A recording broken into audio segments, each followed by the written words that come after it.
ให้คิดอนิจจังทุกสิ่งไม่ยั่งยืนจีรังย่อมผุพังตามกาลเวลาจะฝืนให้ยั่งยืนจนสิ้นโลกาอย่าได้หวังดังปรารถนาองค์พระพุทธาท่านตรัสสอนไว้เกิดแล้วคงไม่แคล้วต้องชราแก่อาคราวแก่สมปัญญาทั่วภารามีถมไปเจ็บทุกข์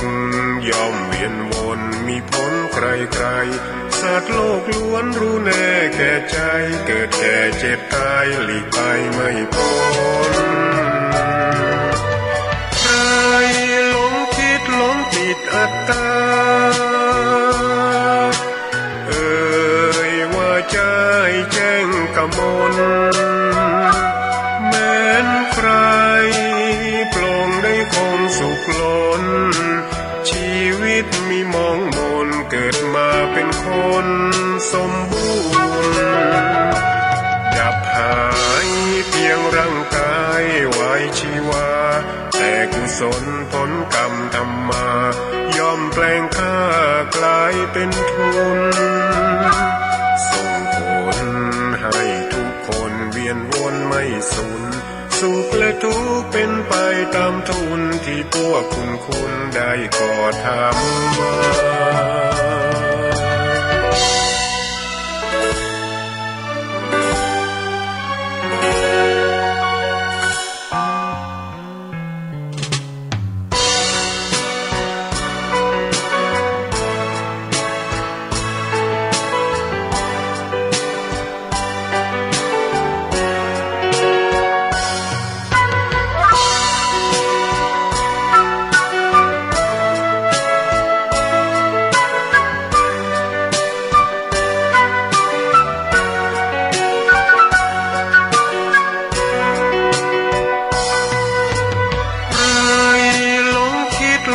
ติดอัตตาว่าใจแจ้งกมลแม้นใครปลงได้คงสุขล้นชีวิตมีมองมนเกิดมาเป็นคนสมบูรณ์ดับหายเพียงร่างกายไว้ชีวาแต่กุศลผลกรรมทำมาย่อมแปลงค่า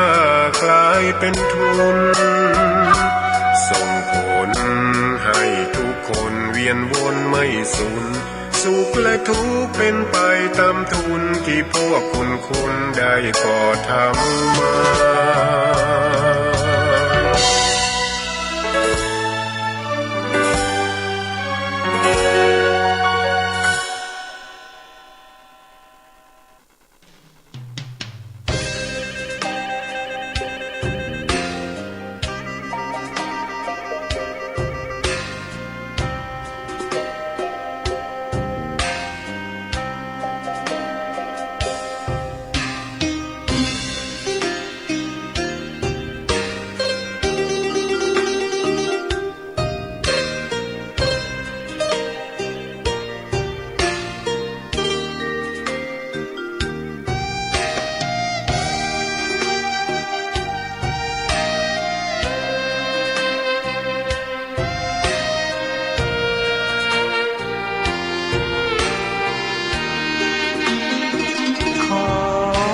ตำนาน1,300 กว่าปีแม่จามเทวีสร้างพระเจดีย์ที่วัดดอยน้อยพร้อมเจดีย์โค้งอีกองค์เคียงคู่อยู่ดอยสลับก้อนหินใหญ่น้อยร้อยเรียงหน้าอัศจรรย์พระธาตุสีทองแงนมองฝูงพึ่งทำรังช่างมีบุญคลังพลังศักดิ์สิทธิ์บนนั้นกล่าวคำไหว้สากราบสักการะคนทุกคนฉันสัมผัสถึงสาย สัมพันธ์คงเป็นลูกหลานเคยร่วมสร้างบุญวัดดอยน้อยอยู่กลางยอดดอยโรยต่ออำเภอดอยเหล่าเขตติดต่อป่าสางลำพูนเดินทางปลอดภัยจากเชียงใหม่หรือสายลำพูนยินดีต้อนรับนักบุญมาร่วมสร้างทานบารมีตีสามตีสี่เปิดสถานีฟังตุลุงยองนักเทศเสียงทองชื่อเสียงดังก้องทั่วฟ้าธานีตัวจริงเสียงจริงวัดดอยน้อยแม่จามเทวีต้อนรับญาติโยมที่มีจิตศรัทธามาร่วมสร้างบุญ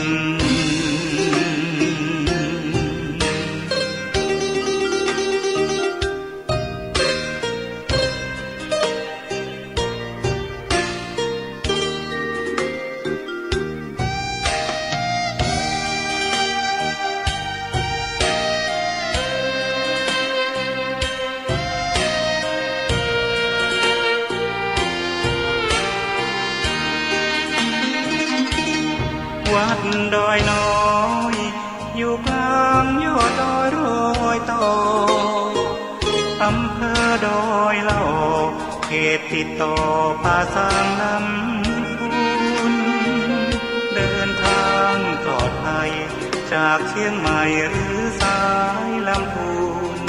ยินดีต้อนรับนักบุญมาร่วมสร้างทานบารมีตีสามตีสี่เปิดสถานีฟังตุลุงยองนักเทศเสียงทองชื่อเสียงดังก้องทั่วฟ้าธานีตัวจริงเสียงจริงวัดดอยน้อยแม่จามเทวีต้อนรับญาติโยมที่มีจิตศรัทธามาร่วมสร้างบุญ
เมื่อเจ้ามา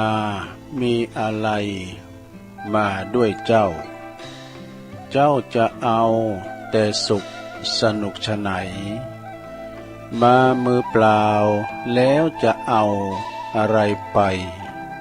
เจ้าก็ไปมือเปล่าเหมือนเจ้ามาตื่นเจ้าขึ้นมาก็ยิ้มแย้มแจ่มใสทุกโศกโรคภัยหายไปหมดสิ้นขอความนอบน้อมแด่พระรัตนตรัยอันมีพระพุทธพระธรรมพระสงฆ์เป็นสรณะที่พึ่งกราบแนบไต่ไหวสาถวายความเคารพมายังครูบาอาจารย์พระมหาเถรานุเถระท่านเจ้าคณะพระสังฆาธิการพระภิกษุสามเณรเจ้าจุโตนจุองค์กุวัดวาอารามพร้อมตึงสำนักที่ปักส่งโดยเนอะ เจริญปนมายังบรรดาปอออกแม่ออกศรัทธาสาธุชนนักศีลนักบุญคุณดีต่างหลายเนาะบ่ว่าจะเป็นปอหลวงแม่หลวงปอลุงแม่ป่าตั้งปีป่าหน้าเอาศรัทธาตินจองห้องวัดเฒ่าแก่หนุ่มกำใจยิงต่างหลายแตกตื่นมื่นตาก็หมุนคืนมาฟังรายการสัพเพเหระปกิณกะขอนลุงไก่แจ้งรายการเสียงธรรมแสงทองซึ่งก็รับผิดชอบดำเนินรายการโดยตนตัวแห่งอาตมาภาพเก่ากระผมตุลุงนันชัยวัฒนาคเสโนแห่งวัดพระธาตุดอยน้อยตำบลดอยหล่ออำเภอดอยหล่อจังหวัดเชียงใหม่ก็มาพบมาปะกันในยามค่ำคืนก่อนที่จะตีนฟ้ายกเนาะก่อนแจ้งก่อนมื้นพอให้เถอะนะตั้งแต่ตีสามไปจนถึง5 โมง2 ชั่วโมงตั้งแต่นี้ไปก็มาฟังสัพเพเหระกันเนาะนะเมื่อว่ามาปะกันแล้วบ่เหอกัดแก้วเสียเวลาก่อนที่จะได้เอ่ยไปตังสถานีวิทยุแต่ละคืนบุญต่างๆเนาะส่ง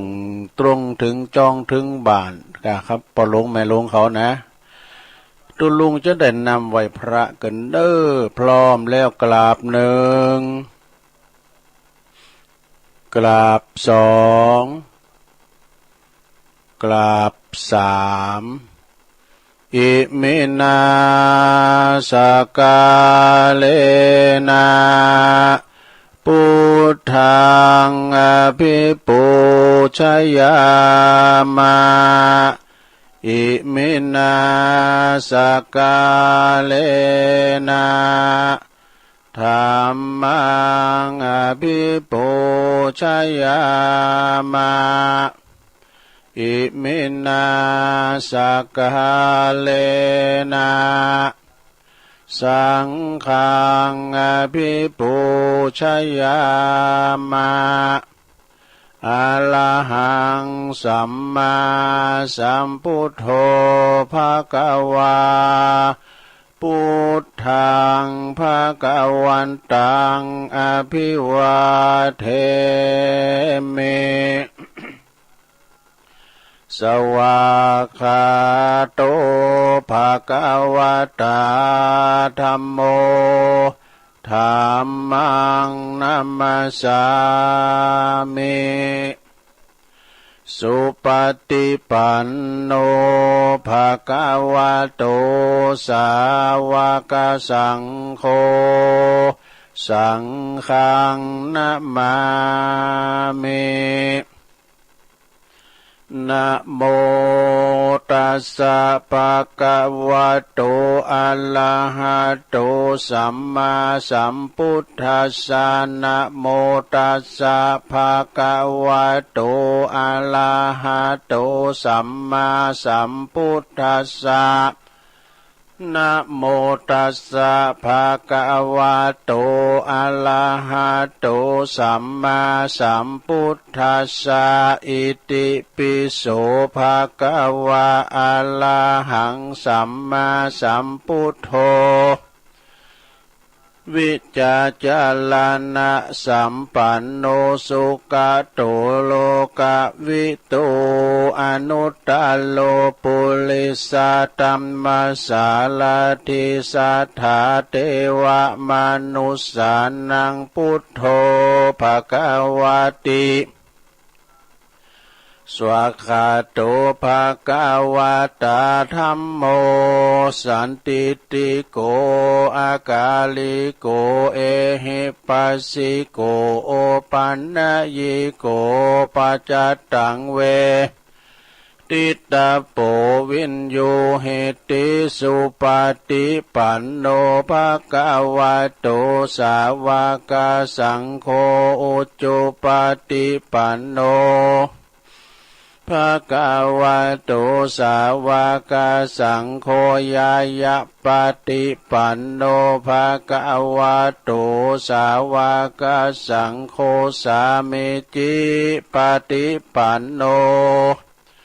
ภ ภะคะวะโต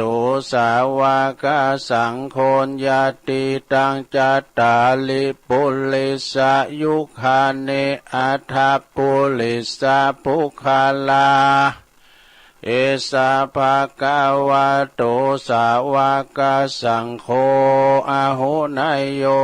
ปะหุนายโยตักขินายโยอัญจลิกาลันนิโยอนุตตลังปุญญาเขตังโลกัสสาติจะยันโตโพธิยามุเลสักกายานังนันทิวัตโนเอวังตวังวิจัยโยโหเหจยสุจยมังคะเลอปัลลาจิตตะปัลลังเกสีเสปัตวิปุคะเลอภิเสเกสัพพพุทธานังอากาปโตปโมทติสุนักตังสุมังคลังสุปาปาตังสุโหติตังสุขันโนสุโมโหโตจะสุยิถังพรัมมจาลิสุปัฏกินังกายกัมมังวาจากัมมังปัฏกินังปัฏกินังมโนกัมมังปณิทิเตปัฏกินาปัฏกินานิกัตวนะลาพันตัตเถปัฏ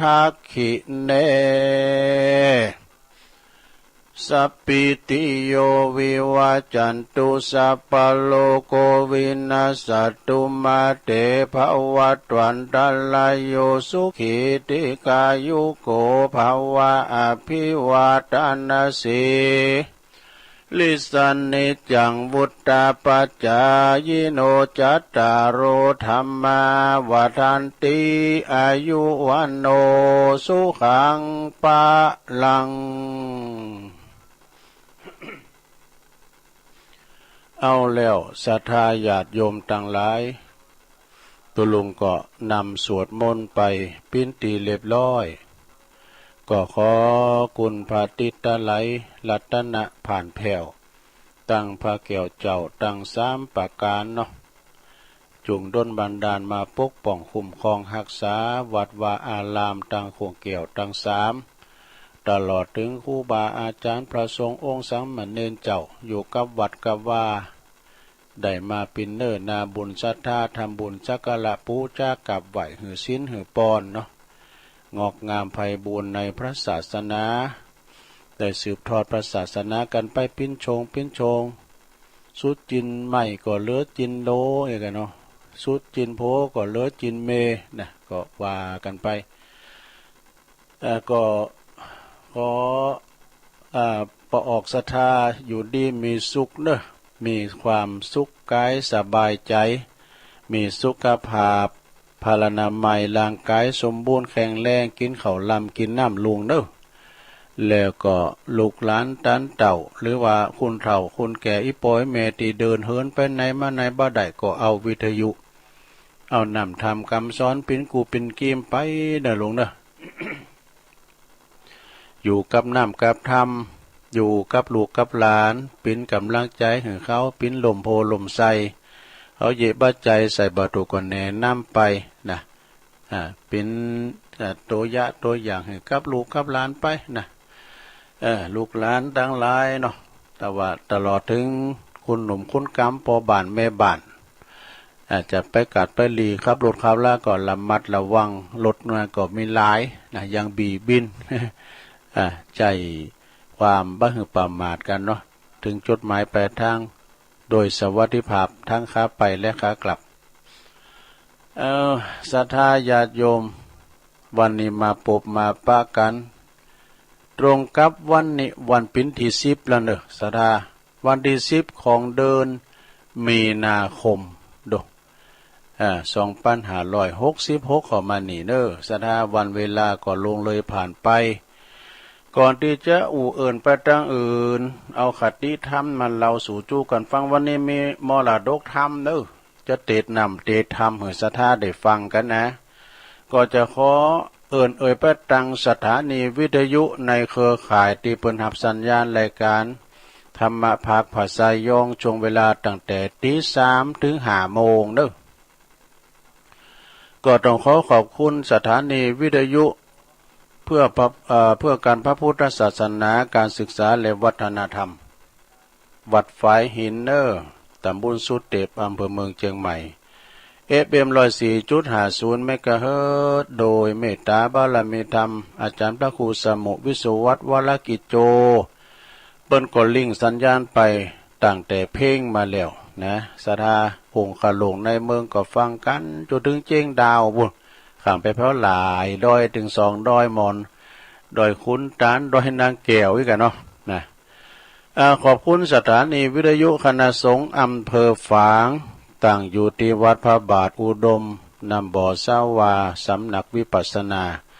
โดยเมตตาFM 100.25 เมกะเฮิรตซ์โดยเมตตาบารมีธรรมหลวงพ่อท่านพระครูสุจิตานุรักษ์หลวงพ่อใหญ่เนอะเจ้าคณะอำเภอฝางแล้วขอบคุณตังตุปีเจริญโชติธรรมโมด้วยเนอะท่านพระอาจารย์อมรเทพอุปสันโตอุเถินตุปีโจขอบคุณสถานีวิทยุแดนดินถิ่นล้านนาตั้งอยู่ที่บ้านโฮงโง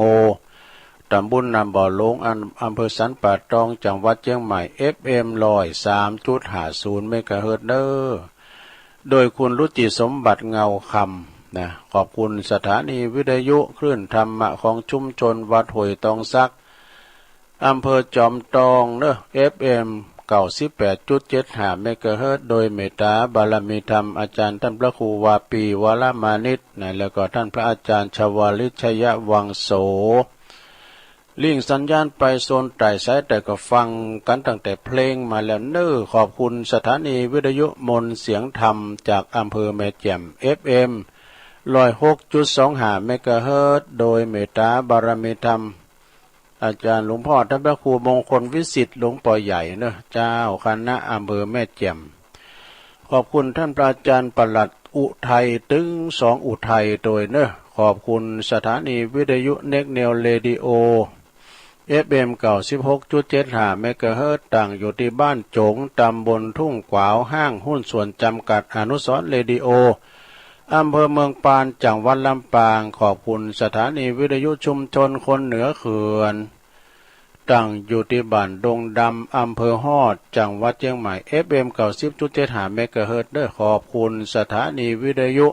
เพื่อการศึกษาและพัฒนาอาชีพอาร์เรดิโอเน็ตเวิร์ก FM 103.00 เมกะเฮิรตซ์อำเภอเมืองจังหวัดลำปางขอบคุณสถานีวิทยุอาร์เรดิโอเน็ตเวิร์ก FM 99.50 เมกะเฮิรตซ์วิทยาลัยเทคโนโลยีเพื่อการจัดการกฟผ.แม่เมาะลำปางนะอันนี้ก็เป็นสถานี คืนบุญต่างๆที่เปิ้นลิงก์สัญญาณให้ศรัทธาได้ฟังกันเด้อตั้งแต่เวลานี้เป็นต้นไปศรัทธาญาติโยมทั้งหลายมีเปิ้นทั้งหลายเฮาก็ได้ฟังแล้วนะตอนนี้เฮาก็ได้ฟังกันไปก็มีหลากหลายละตอนเจ้านี่มันโล่งดิมันปลอดโปร่งตื่นเจ้านี่ได้เปรียบนะศรัทธาได้เปรียบจะเฮือดุมันได้เกี่ยวมาก่อน สมัยก่อนเนาะได้เกี่ยวมาเกี่ยวเมงก่อนนี่นะเนี่ยวันนี้ก็ศรัทธาญาติโยม เป็นวันตีวันหมอกโมทำกรรมก็ขอระมัดระวังเว้อเด้อกรมอุตุนิยมวิทยาเพิ่นก็ว่า12 ถึง 14หรออาจจะมีบ่อ่านแล้วเพิ่นว่าจะมีฝนมีลมพายุภาคฤดูร้อนฤดูร้อนนี่นะมีฝนปาปายตกดีตกงามเด้อมันเป็นหมอกควันลำไปศรัทธาญาติโยมทั้งหลายพอตอนที่ตะวันใกล้จะตกหรือว่ามันออกกับใหม่ๆนะแดงบ่เนาะตะวันแดงนะ ตะวันแดงเพราะนั่นก็ศรัทธาก็ระวังไว้บ่เด้อโหปีโหแปดนี่มันจะมีฝุ่นเนี่ยมีบ่เฮ็บก้ามีลมก้าไอ้น่ะ ไม่ฮักลักกูดบ้านเฮาเมืองเฮานี่ก็บ่รุนแรงซะเท่าใดนะเมืองนอกเนี่ยบ่โทมันนั้นทำความเสียหายยิงพายุงงจ้างลูกหันพายุงงจ้างที่มันดูดขึ้นบนอากาศนะมันปั่นโดลุ่มปั่นกิ้วไว้ก็สมัยเลี้ยงควายก่อนลุ่มปั่นกิ้วไว้น่ะมันปัดขึ้นทางบนบ่ได้ดูดขนาดปลาในทะเลมันยังดูได้นะก็แปลกเหมือนกันนะฝนตกมาเป็นปลาว่ะนั่นมันดูดทะเลพุ่นน่ะแล้วมันขึ้นไปบนอากาศตกมาเป็นปลาว่ะโอ้ธรรมจาติได้นะศรัทธาญาโยมเอิ้นไปดังไอ้ต้อยสุรินทร์เด้อนะไอ้ต้อยสุรินทร์จากบ้านกอสลีมสันกำแพงโอ้ฟังอยู่ก็แฮะแต่เจ้านี่ก็ได้ฟังจากพี่อ้ายพี่นาเฮานะจากสันหิมปิงเด้อนะสันหิมปิงคุณยอมเหมือนกันนะโอ้ยมึนนะแกเนี่ยเพิ่นโทรมานะแต่เจ้าโทรมาหลังไม้ก่อนน่ะได้เข้ารายการรู้จำได้อยู่ได้ด้วยตอนใดฮะสันหิมปิงนะโอ้สันหิมปิงเนี่ยเป็นนั้นเพิ่นฟังอยู่เด้อฟังตลอดมันโทรมได้เนี่ยนี่อยู่เบื้องหลังเนาะไอ้ต้อยสุรินทร์เขาเนี่ยว่าก็มงเปิ้นว่าอยู่บ้านขอสะเลมสันกำแพงให้ฟังอยู่จ้าเนาะเอาละเนาะศรัทธาญาติโยมทั้งหลายตักไตปลาไสก็วันนี้ก็จะเปิดสายอยู่จะเทศน้ำเทศธรรมอยู่แต่ก่อนเทศธรรมนี่ก็เอาอันนี้มาไว้กันเด้อเอาอันนี้มาไว้หน่อยนึงเกินบาปและบุญ บาปและบุญนี่เป็นจะได้ทรัพย์สมบัติตีเตงแต่ไล่รูปนี่ไล่รูป คือมันหันเป็นรูปมันเป็นรูปนะบุญเฮาก็หันมาบาปเฮาก็หันมามง มันเป็นจะได้แต่มันเป็นนามธรรมของบรรลุเฮาที่บ่มีวิญญาณที่บ่มีวันสูญหายนะที่อยู่กับเฮาตลอดทั้งตอนเป็นและตอนตายนี่มันเป็นอย่างไรก็ต่อตามเฮาไปมันจะตามเฮาไปหือผลตามกฎแห่งกรรมเด้อนะบุญและบาปนี่เป็นของเป็นสมบัติของแท้เป็นของสมบัติของแท้จริงสำหรับทุกชีวิตที่เกิดมานะเพราะว่าไผจะเกิดมาแล้วจะอยากดีมีจนขนาดไหนก็ตามแต่อย่างใดทรัพย์สินที่มีอยู่ตรงนั้นนะมันก็หาใจสมบัติของเฮาที่แท้จริงไม่ สมบัติที่เป็นของเฮาแต่จริงนั้นก็คือบุญกับบาปเด้อบุญและบาปที่เฮาได้เคยก่อขึ้นมาเองเมื่ออดีตหรือว่าในอดีตชาติส่งผลให้เฮาเกิดมาในชาติปัจจุบันเนี่ยบางพองก่อรวยบางพองก่อจนนะพอบุญจัดแล้วปังหลังเฮาเหมือนกันบุญเก่าเฮาเหมือนกันที่เฮาเกิดมาบางคนก่อรวยบางคนก่อจนพองนะมีอวัยวะครบ32พองบางพองก่อพิกลพิการพองนะตามแต่เหตุปัจจัยแห่งบุญและบาปที่ส่งผลมาตรงนั้นต่างหากเด้อศรัทธาเนี่ยบุญเก่าบุญหลัง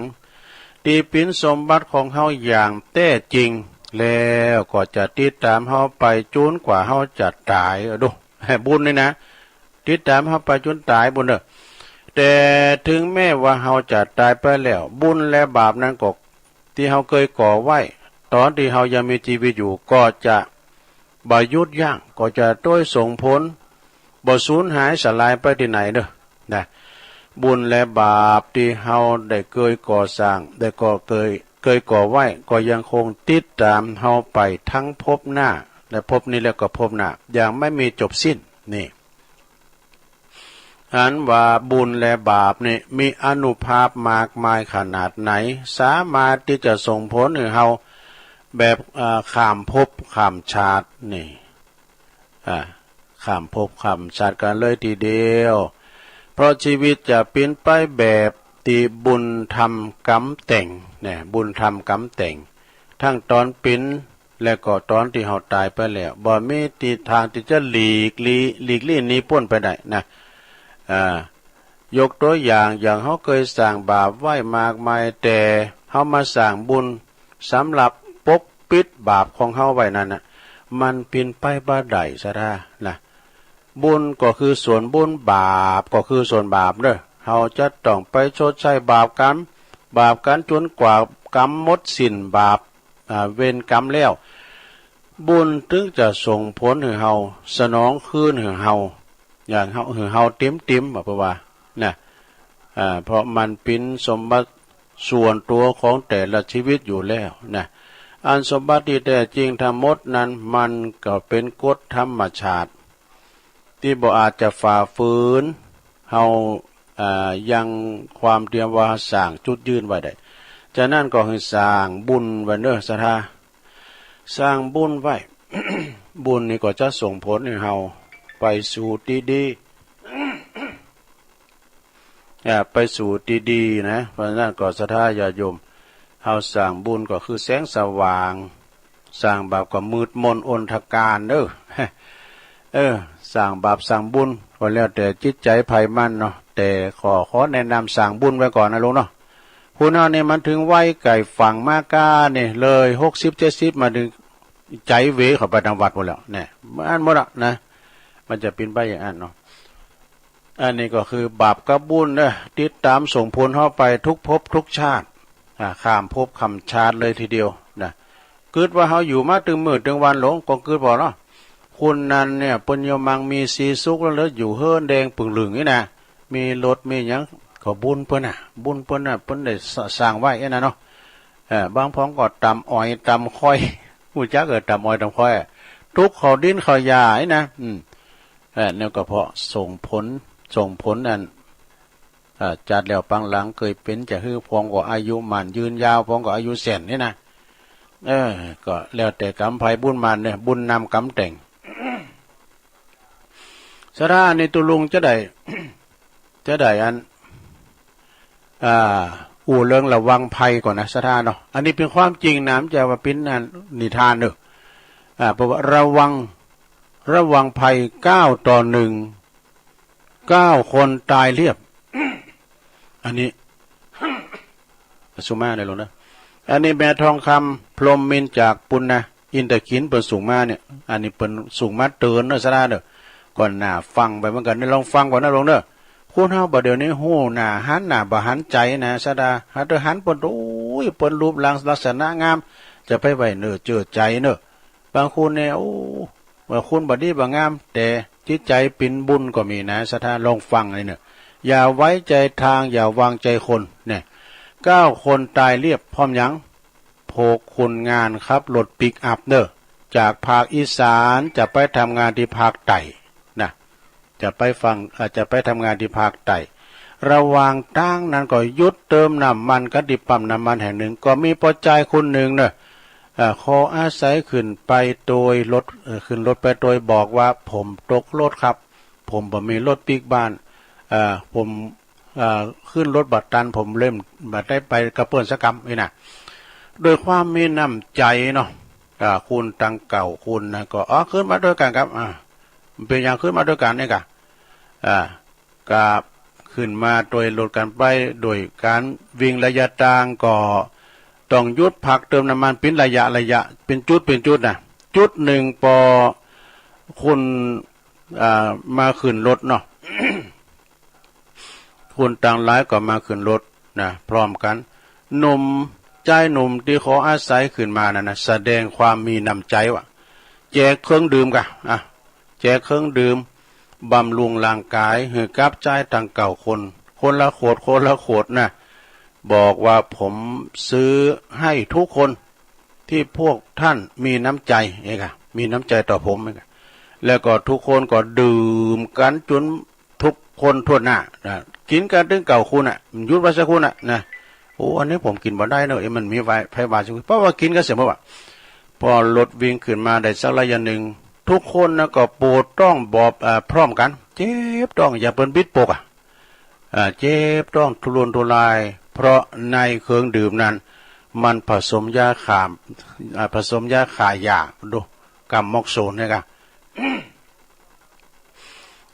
กับเครื่องดื่มมันผสมกับเครื่องดื่มมาเนี่ยยาฆ่าแมลงยาขายาเนี่ยนะเขาก็เลย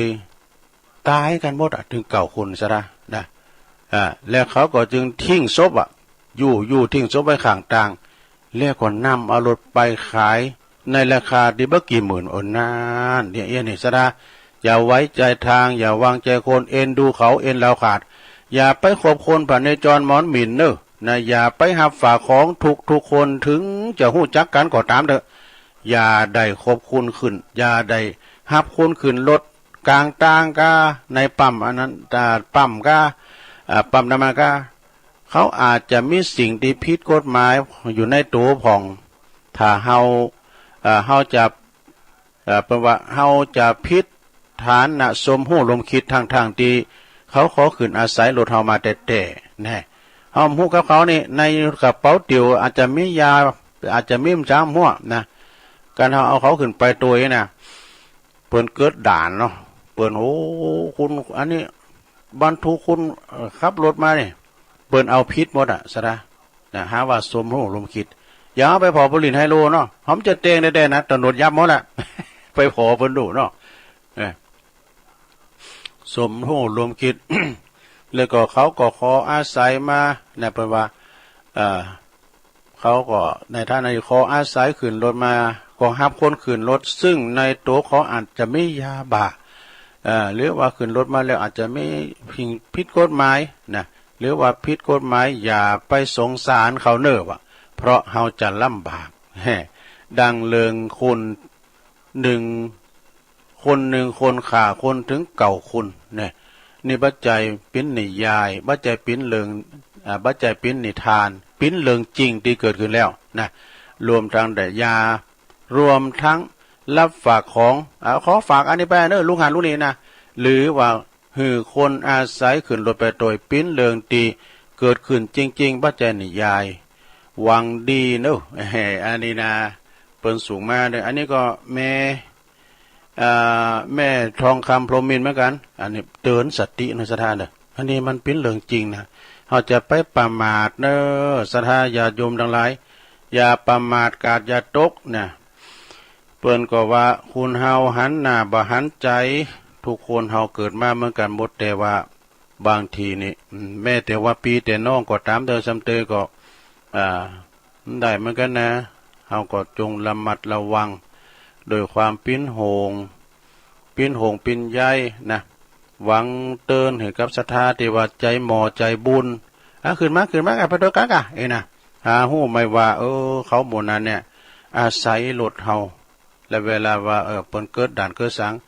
มันมีสิ่งผิดปลอมสิ่งผิดกฎหมายแปลกปลอมเข้ามาเฮาก็รับเคาะตกหลังติดหลังแหเพิ่นว่าเนาะติดหลังแหไปโดยนะอันนี้ก็ฝากไว้เนาะศรัทธาเนาะ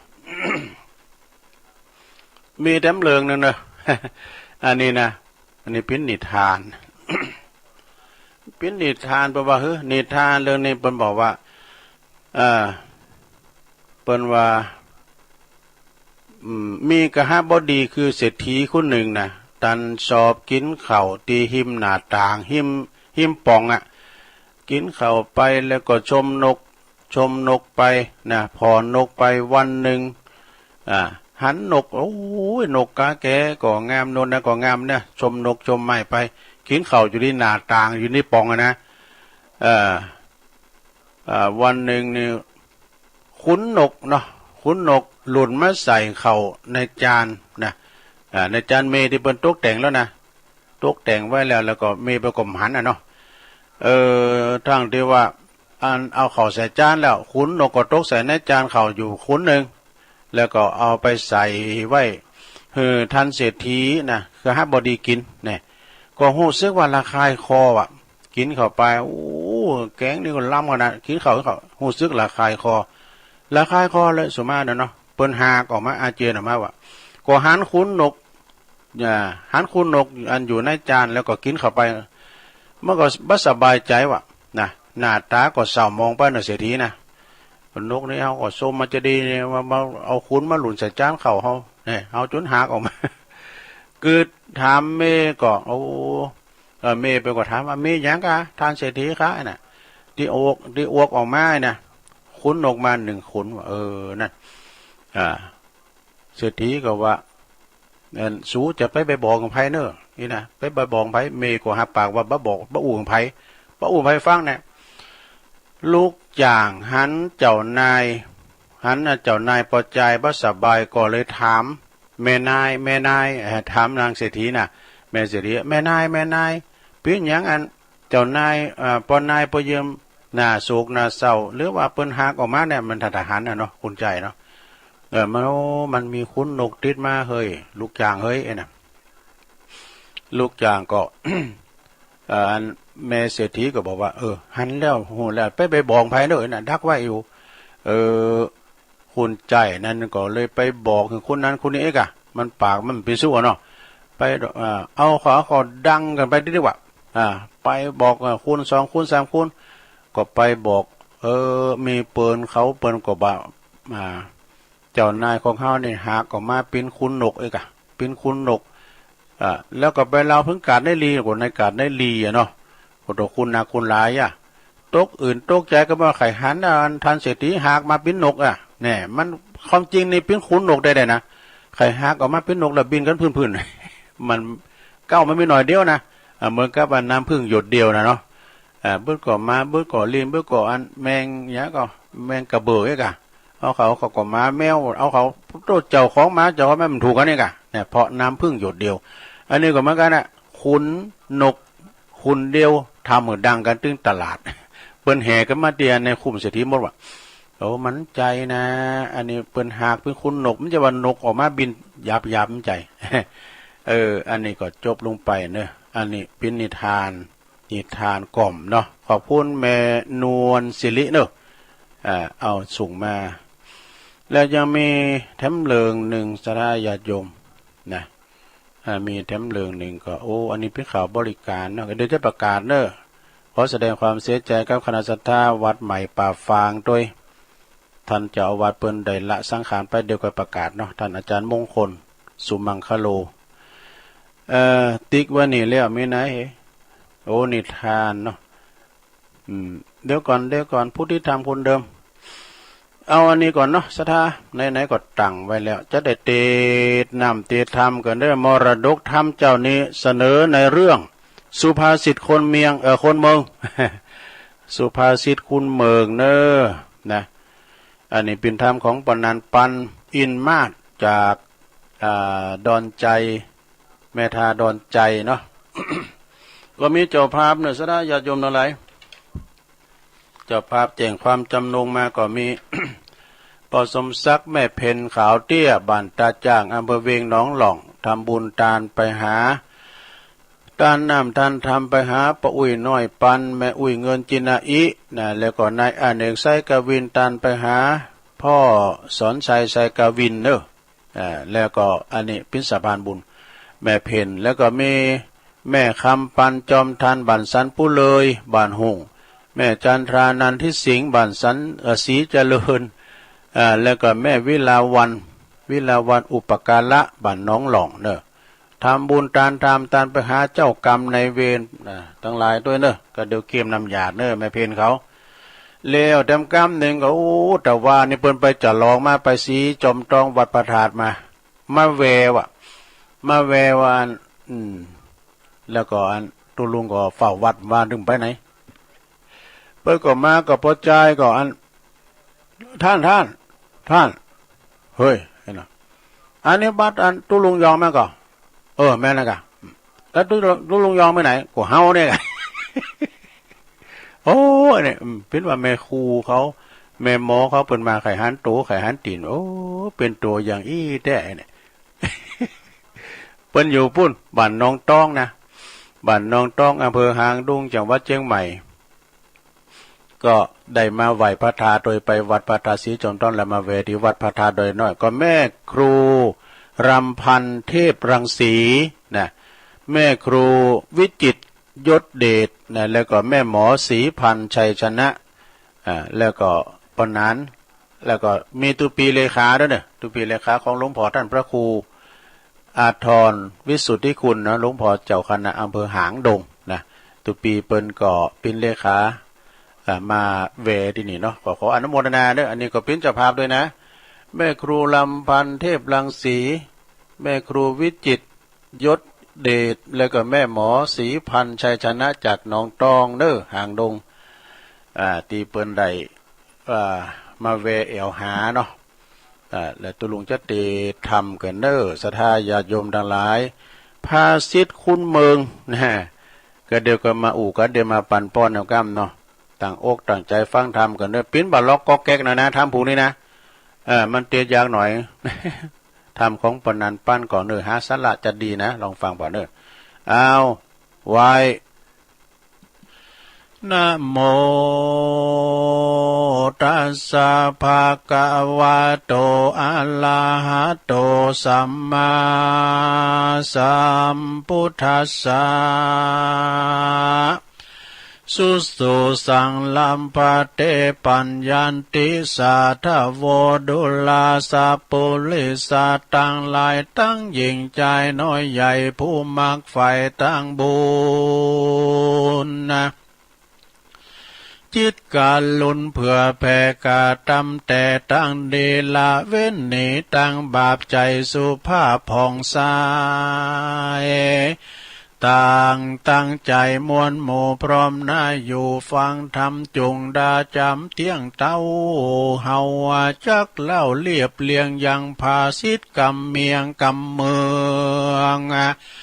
บอกเล่าว่ากำบากเก่าว่าปางลังอาทิตังเก่าแก่ล้วนแต่สารละดาเป็นวาทกรรมสอน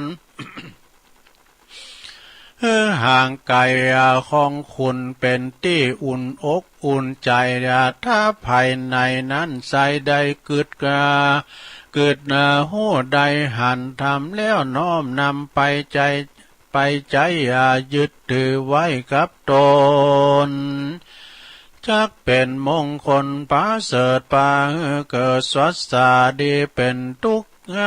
ปูนทุกขีมองไม่ปาใดเจยบานตามบุญสมปานอัตภาพตามกำลังข้าแห่งตนขอต้านจุคนผู้ว่าจุงพรำรู้ตามธรรมแปลงใจนำเฮมันบ่สอดดานอุจาเสวานาผู้อุขันนะอยู่ฟังธรรมนะขององค์คำพ่อแม่จุงตั้งใจแน่วแน่ไปแปลงใจใส่เรียบร้อยติดตามถอยกรรมทำบัดนี้แด่เตอตามขาดติดทำแต่ไทยเดิมอ่อน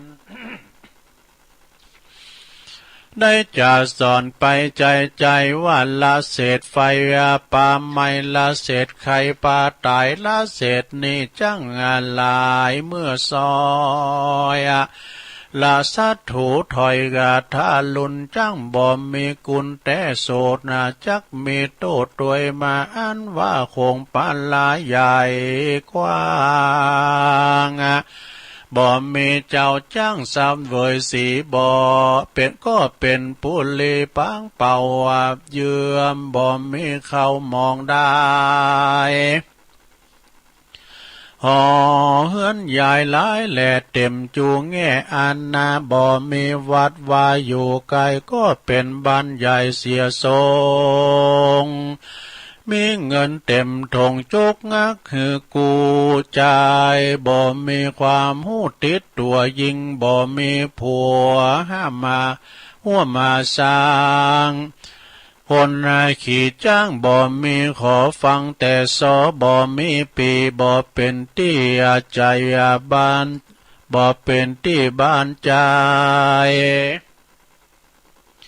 มีศาลาใหญ่ปูนพอบ่มีจ่อบัวบานเงินคำคานก้าใหญ่เอาฝากไว้แดนกายมีเมียเตรียมใจร่วมห้องป้อยอยู่ต้องไก่หนจุ้มเวทมนต์องค์10 ประสาทมนต์ยา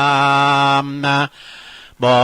จดบ่จำจือไว้ป้อยแต้มใส่ใบลานเมลูกหลานต่างห้องบ่มีปีน้องไก่ตาห่วมตำหูตำหายามมากับป้อยบ่หูตนตัวขวายาของน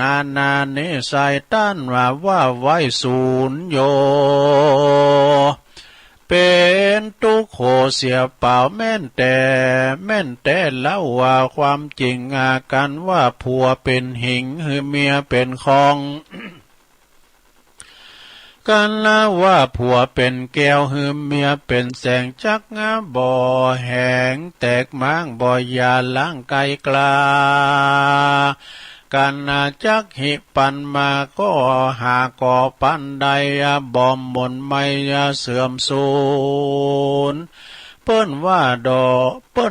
ตกก่อนจังเป็นขุนตกเมื่อลุนจังเป็นภัยอันนี้แล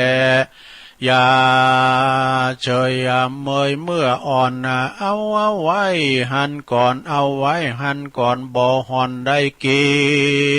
นอันว่าทรัพย์สินหินแห่น้ำตังน้ำตึงแม่จากแปรเข้าในต้องตัวคนเดียวหือกึดเหลวเพื่อแผ่บ่หือหันแก่ตัวบ่ดีจุงผีตายขวนและข้ามน้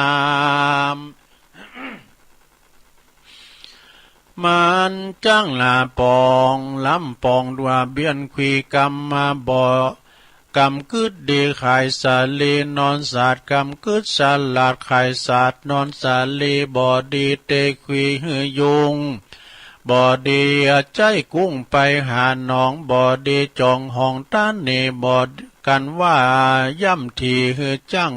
มัดนาจ้างเป็นหัดกันว่าย่ำที่มันจ้างเป็นหัดบ่ดีขัดของว่าร้ายอันนาดีและให้มันตึงมีเหมือนกันบุกบอนคันเหมือนกันกู้หวยจอนและถวยอยู่ด้วยฝ่าจีเหือทำดีแต่เนิ่นเหือเอาใจเปิ้นมาใจตัวมือซ้ายมือขวามียาวมีสันจักเยอะจักหันนั้นจักปลูกจักปันก็เหือฟังหูไว้หูเปิ้นว่าหมดง่ามมักมันหมูป่าทูสัตรูมักหือโตระคนขี้โคดจ้างเสียของคนจองห้องบ่มีเปื้อนคนอยู่บ่เลี่ยนเปิ้นจังสาลิดคนมีความพิษแปลงโศกเศร้าคนขี้เราก็จ้างมักอาหารของแกมแล้วว่าคนแม่มามักสมคนเท่าขี้จมขี้สามลูกหลานมันจ้างจังคนจิคนขี้จิขี้ตังจ้างบ่มีเปื้อนปองคนมักนุ่งมักยองบ่มีเงินกันว่าเปิ้นบ่เจินก็อย่าไปห่วมกว่าบ่ดีไปห่วมคำใจเพื่อหูปอไว้เพื่ออายปอเทาวัดก็บ่เข้าศูนย์เปล่ามองได้กันว่าตัวเป็นนายก็ฮือหักหมู่กันว่าเป็นปู่ฮือหักหลานเป็นนายพรานฮือหักป่าเป็นเจ้าฟ้าฮือหักเจ้าเมืองเป็นองค์เหลืองอย่ากึดการบานาตัวขี้ข้านอย่าใจอย่าจาหารตัวบ่จำนานอย่าได้อวดตัวบ่หูอย่าอาสาเปิ้นว่าปันดิตานักปราชญ์อย่าได้ละขาดปินเตาหันคนเมาอย่าได้เข้าไปไกลขันคนบ้าใบก็อย่าได้จาเป็นมาคาโพจาแก่บ้านก็อย่าขี้ค้านการลวงคนปันปวงน้อยใหญ่อันอยู่ไกลแตนตน กลางวนอ่วงคองดังปีน้องวงใหญ่อย่ามีใจประมาทอย่าละขาดเสียศีลอย่าตีกินลูกคอกอย่าได้ออกเสียงธรรมแยงยำพ่อแม่ตั้งเท่าแก่ตายายท่านเมกุณาลายหรือน้อยเก็บมาหอยหัวใจคนผู้ใดบ่ถูกเกิดเป็นลูกทอละเปียลูกกาลีตำจาดาตาจาค่ำคามานดาลูกเทวาดาใบบอดบ่อเกิดลอดทานกุลปางไปลุนเมื่อซอยย่อมกากาดก้อยวำวายเปิ้นวายอยู่บานต้านอย่านิ่งดูได้ปันงัวปันควายลูกต้านเล่นสีสายเป็นเส้นแปงอาสีแปงเตียนปูจาอโรกายาความมาบ่เมโลกนับว่าเป็นโจกอันพาเสริฐคนเฮาเอากำเนิดมาก็มีเกิดแก่เจ็บตายตนไม่ลูกหลายจ้างนักกิ่งคนกำคือจิ้งจ้างนักใจตนไม่ตายพอลูกคนจักดูถูกเพราะว่าบ่มีพยาปัญญาเปิ้นว่านาไกบานอันว่าบานไกวัดไม่ปัดหลังข้าวลาหมาหลายเจ้าเขาหลายเยียเมียหลายคนตนหลายบานเปิ้นกล่าวต้านว่าบ่ดีเหตุผลมีจุงคิดพิจารณาเปิ้นว่าของแปลงกินตึงดูกก็ว่าของถูกใจบ่เมินงอเงินนั้นหายากต้องลำบากว่ากว่าจักได้มาเงินตราเมื่อได้มาก็จ่ายไปเสียน้อยจ้างยากเสียมากจ้างบ่เป็นไรงาจ่ายเงินครั้งคราใดป่ายัดไว้ก่อนใจตังเปิ้นว่าคนหักเต้าผืนนางคนจังเต้าผืนศาสตร์คนฉลาดเก่งกาจจัดการคนหูผ้ามานบ่อสับปาลีกันหันจ้างขี่อย่าไปขี่ตามจางหมากน้ำคำกลางจาดเจือมันหวานมนุษย์สงสารโลกนี้เราเปิ้นว่ากันเปิ้นว่ากันความหักมาบังก็มีด้วยประการดังกล่าวมานี่แหละนานิติตังขียาสังวานาวิเศษจาห้องเหตุภาษิตคนเมืองก็บังกลมโสมเรสาเดชสาธุสาธุสาธุมันจบแต่เด้อหลงมุนั้นมันหำประดังความหักผมว่าก็ได้ลูกก็เลยแต๊ดนี่แหละเนาะก็ปอดีจะเข้าใจว่าอันเป็นกรรมบาเก่าเนาะซะนะเนาะภาษิตกรรมบาเก่าอย่างที่ในหนังสือบ่ถึงมีหรอกเปิ้นว่าแมงมดงามมันมักมันหมูสัตรูมันมักใส่โตเนี่ยคนขี่โคดจังเสของเนี่ยนะมันถึงมีเนาะเนาะเปิ้นเอามาแต่งเป็นถ้ำเนาะก็มีแถมหลายแล้วอันนั้นเป็นอลัมพามดอันเจ้าภาพอันนี้กะตุลุงก็เลยแตะเฮ็ดอ่านก่อนเนาะเอาต่อไปก็เอาปอนนี่กันเด้อแม่เพนหยาดน้ำเด้อหลายท่านที่ประกาศไว้เจ้านะปอนกันตึงหลงปอนทำกันเด้อยะถาวาลิวหาปุราปาลิปุเรนติสากะลังเอวะเมวะอิโตทินังเปตานังอุปกปปติอิสิตังปฏิตังตุมหังคิปะเมวะสมิจตุสัพเพปุเรนตุสังกปปจันโทปนะละโสยะถามณีโจติละโสยะถาภวะสัพพิติโยวิวัจจันตุสัพพะโลโกวินาศตุมาเตภวัตวันตรายโยสุขีติขายุโกภวะอภิวาทานาสีลิสานิจังวุตตาปัจจายโนจัตตาโลธรรมาวัตันติอายุวันโนสุขังปะลังเอาแล้ว เอาปอนไปเอาปอนทำตึงลงตึงหลายแล้วลงเด้อนำทำ นำทำคำสอนเนาะประวัติจะปิ้นมรดก ปิ้นมรดกธรรมก็ดีธรรมบรรยายก็ดีก็เสนอสนองหมอเผื่อกับศรัทธาญาติโยมตึงจองถึงบ้านเนาะแต่ว่านี่ได้ยินท่านพระครูอภิวัฒนวิกรมเพื่อเข้ารายการเปิดจะไปโมกาเดออย่างปุ่นนะไม่ห้องสอนปุ่นจะไปรับไปนอนปุ่นคืนนี่นะว่าถ้าจะได้ฝากรายการนี่ตุลุงแถมเหมาะวันศุกร์นี่นะถ้าเปิ้นไลน์มาก็ดีตุลุงก็จะได้เข้ารายการตอนบ่าย3 โมงวันศุกร์เนี่ยค่ำเด้อนะเปิ้นก็ไปปฏิบัติศาสนกิจปุ่นที่ท่านพระปลัดวายโยเนาะบุญเขาบุญดอยบุญนะเปิ้นก็โจรตุลุงไปเหมือนกันนะแต่ตุลุงก็ติดภารกิจเมื่อภารกิจอย่างศาสนกิจ วันพุธนี้ได้รับมอบหมายจากเมตตาบารมีธรรมหลวงปู่พระครูสาธุกิจจานันท์ประวัติตุลุงวันที่11นี่นะตุลุงไปกันเด้อเพื่อจะสืบชะตาที่บ้านห้วยทรายก็ตำบลเดียวกันเนี่ยหลวงตุลุงก็จะได้ไปเป็นตัวแทนหลวงพ่อสืบชะตาหลวงในหมู่บ้านก็หมู่บ้านในห้วยทรายนี่มันกว้างนะซะนะเหมือนว่าเป็นมีแผงงานบ่เด้อเป็นมีแผงงานในอันเสน่ห์โปรโมชั่นเอางานไปลุงนะมีพย้อนยุกไว้ไงเปิดจัดงานอย่างงูน่ะจัดด้านอย่างสักอย่างนี่แล้วประสืบชะตาด้วยเนาะตุลุงก็เลยไม่ได้ไปก็เปิดที่บุญดอยแล้วก็ถือโอกาสว่าตุลุงเฝ้าเสาไว้กะ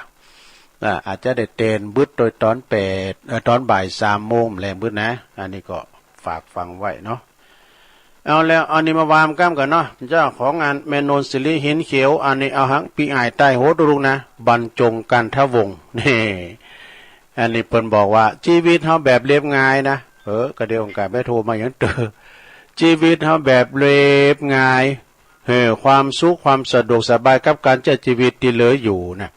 เพิ่นว่าบาดเจ็บบาดปวดนี่ก็แต่ก็ต้องบำรุงร่างกายพองเน้อนี่เฮาบักกะหายน้ำเฮาบักกะหายแต่ก็ต้องดื่มน้ำกินน้ำปิญญาโลเนอะกินน้ำปิญญาวุ่นวายแค่ไหนแต่ก็ต้องปล่อยวางเนอะมีเหตุมีผลแต่ก็ต้องยอมคนยอมคนพองมีอำนาจวาสนาเพียงใดก็ตามแต่ก็ต้องรู้จักถ่อมตนเนอะต้องถ่อมตนเหนื่อยบ้านเหนื่อยแต่ก็ต้องพักผ่อนให้พองนะว่าเขาถามเปิดถามนะคุณเฒ่าเปิดถามตัวลุงตื่นเจ้าอันตัวลุงไข่ลาบก็ตัวลุงก็กวาดวันแล้วก็ลุยไล่มานอนนะครับ นอนกลางวันสักชั่วโมงเนี่ยโอ้ติมตีละนะแล้วก็ไม่รวยแต่ก็ต้องหูจักเพียงปอเนอพอเพียงทุละยุ่งแค่ไหนแต่ก็ต้องหูจักพักผ่อนเนี่ยพักผ่อนให้พอเนอมันเตือนตนชีวิตนี่สั่นนักเนอหากเวลาของคุณยังมีเหลือเฟืออยู่ก็ต้องหักกันแป้งกันหักกว่าคู่เคียงใครกินเนี่ยก็กินใครแอวได้ไหนก็แอวเรื่องกลุ่มอย่าเก็บไว้ในใจสุขสบายทุกเวลานี่แปลว่าเวลาที่เฮายังจับมือไหวก็เชิญเปินมาสังสรรค์เวลาเฮายังโอ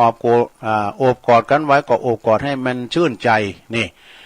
ทำนาตีปอก็ดีแม่ก็ดีลูกก็ดีสามีก็ดีภรรยาก็ดีพี่น้องหักกันแป้งกันเข้าอกเข้าใจอย่าโกรธกันนะเนี่ยอย่าโกรธกันง่ายๆอยู่กันตุ้มกุ้มเท่าเต้าตายเนี่ยจบสนาขอบคุณพี่อ้ายบรรจงกันทวงศ์นำดิบเนอพี่อ้ายไตโหตุลุงจากน้ำดิบเหนือนะผู้ที่ทำคนเดิมเลยทำเต้นก็เนาะเอาอันนี้ก่อนนะชาดกอันนี้มาในชาดกนะเปลี่ยนแว่นตาตัวนี้มันตัวน้อยเปลี่ยนแว่นตาเบอร์300หันถี่ดีเนาะลงโอ้รับไปแล้วก็เอาเปรียบก็นี่บุตรเศรษฐี4 คนนี่เศรษฐีเป็นมีลูก4 คนนะปอดจ่ายถึงหมดเปิ้นบอกว่าอติเตกาเลในการละลวงแล้วมาเด้อลวงแล้วมายังมีบุตรของเศรษฐี4 คนอันนี้เปิ้นเปรียบเทียบเหมือนว่ากำอู่กำจาปิยวาจาเด้อไปอู่อย่างได้ก็จะเป็นอย่างนั้นนะ บุตรเศรษฐีสี่คนนี่มีปกติก็อยู่ปุ้นเมืองปาลาณสีนี่อยู่มาหันวันหนึ่งเนี่ยบุตรเศรษฐีทั้งสี่คนนี่นะก็ออกจากบ้านจากจ้องไปนะออกไปทางบ้านนอกบ้านนาบางก็ไปปราศัยนายพรานบรรทุกจีนสดๆนะติมเกวียนติมล้ออ่อนตอนเนาะเพื่อว่าจะเอาไปขายดีกาดป่าหกฝ่าบ้าใจอาจจะเอาไปขายที่เมืองปาลาณสีลูกเศรษฐีทั้งสี่คนนั้นก็จึงห้องคอเนื่อจากนายพรานบายเก้า บายเก้านี่มันเถ่าแล้วเบอร์หน่อยเนาะมันเป็นลูกเก้านั้นก็คนหนึ่งนะบายเก้าก่อนห้องขอกับนายพรานว่าดูก่อนนายพรานผู้ดูไล่ดูมันกำบัดดีนี่หลงเอ้ยจะไปขอบนแต่ดูก่อนนายพรานผู้ดูไล่ท่านจงเอาจีนมาหือข่าวพองเหรอหือห้าพองเหรอเนี่ยจงให้เนื้อแก่เราบ้างสิเนี่ยนายพรานได้ฟังวาจาอันหยาบคายเนี่ยโอ้ยไอ้คุณนี่อู่ว่าเข่าหูหรออู่กำหยาบคายหยาบจ้าจะมาขอห่อแต่ย่ำอู่อ่อนหวานก็ยิบเอาหนังเนื้อหนังที่เป็นพังผืนอันเป็นอินมันพองก็อันที่เกี่ยวยาวๆว่ามันนานปุ๊ดอะไรเกี่ยวนะหนาเหนียวปวดตัวแกลูกท่านเศรษฐีลูกคุณที่หนึ่งนะบ่ายเก้ามันกรรมมันบาดดีหายนี้นะน้องคนที่สองห้องคอนเนื้อแก่นายพรานว่าข้าแด่ปีพรานผู้ปิ้นใหญ่ปุดโธกรรมนี้มันโมนบ่ได้ข้าแด่ปีพรานไอพรานผู้ปิ้นใหญ่ท่านจงเหินเนื้อแก่ท่านจงเหินเนื้อแก่ข้าพ้องเหรอน่ะเนาะนายพรานได้ฟังวาจาจึงมีความกรุณาอันนี้มันเป็นน้องเขาเลยเนี่ยมาน้องเขาเป็นอายอันนี้มันเป็นน้องเขาเด้อจึงยิบเอาจีนดีที่เป็นเนื้อลำเลยนะคนในทำไรเด้อกันเนาะเป็นตุนเอาจีนเอาไว้ปีงได้กันเนาะเอาจีนแดงเอาเนื้อสันมันคือแกลูกชายเศรษฐีคนที่สองต่อไปลูกคนที่สามนะอายคนที่สามห้องคอเนื้อของจีนจากนายพรานว่าตาตะข้าแด่ปอพรานท่านจงเหินเนอแก่ฉันบ้างสิเนี่ยอันนี้สำเน็จด้วยว่านายพรานได้ฟังวาจาเล็กล่องว่าปิ้นปอมันปิ้นลูกเฮาเลยเนี่ยมันปิ้นปอรักใครก็ฮักใครวะก็ยิบเอาอันจีนโลดเนาะเอาจีนเอาปิ้นหัวใจมันหรอหัวใจมันล้ำนะหัวใจมันบ่รือปอดมันก็ไม่ใช่ล้ำเนาะเอาหัวใจให้แก่ลูกเศรษฐีคนที่สามนี่ครั้งนั้นในพระโพธิสัตว์เจ้าของเฮาในเป็นเสวยพระชาติมาเป็นลูกเศรษฐีคนที่สี่ลูกหลานเลยนี่นะจึงห้องคอเนื้อแก่ว่านายพรานโดยวาจาว่าสหายว่ะสหายดูก่อนท่านสหายนายพรานผู้เป็นสหายอันมีโทระเสมอท่านจงหือเนื้อแก่ข้าพระเจ้าพองสินะบ้างสินะนายพรานได้ฟังวาจาที่ห้องขอว่าสหายนั่นน่ะก็มีความยินดีมากมายว่าดูจึงมอบตึงเนื้อตึงเกวียนตึงหล่อทั้งหมดเอาหือตึงลำเลยไปว่าดูหือนั่นน้องลุงหลานนะหือน้องหลานตึงลำเลยไปแล้วก็เจิญพระโพธิสัตว์เจ้าขึ้นสู่บุญเกวียนหล่อครับล่อไปบ้านแน่คุณเนื้อหือแกพระโพธิสัตว์เจ้าของเฮาทั้งเล่มเกวียนแหละดูได้ตึงลำล่อได้ตึงลำล่อแล้วก็พระโพธิสัตว์เจ้า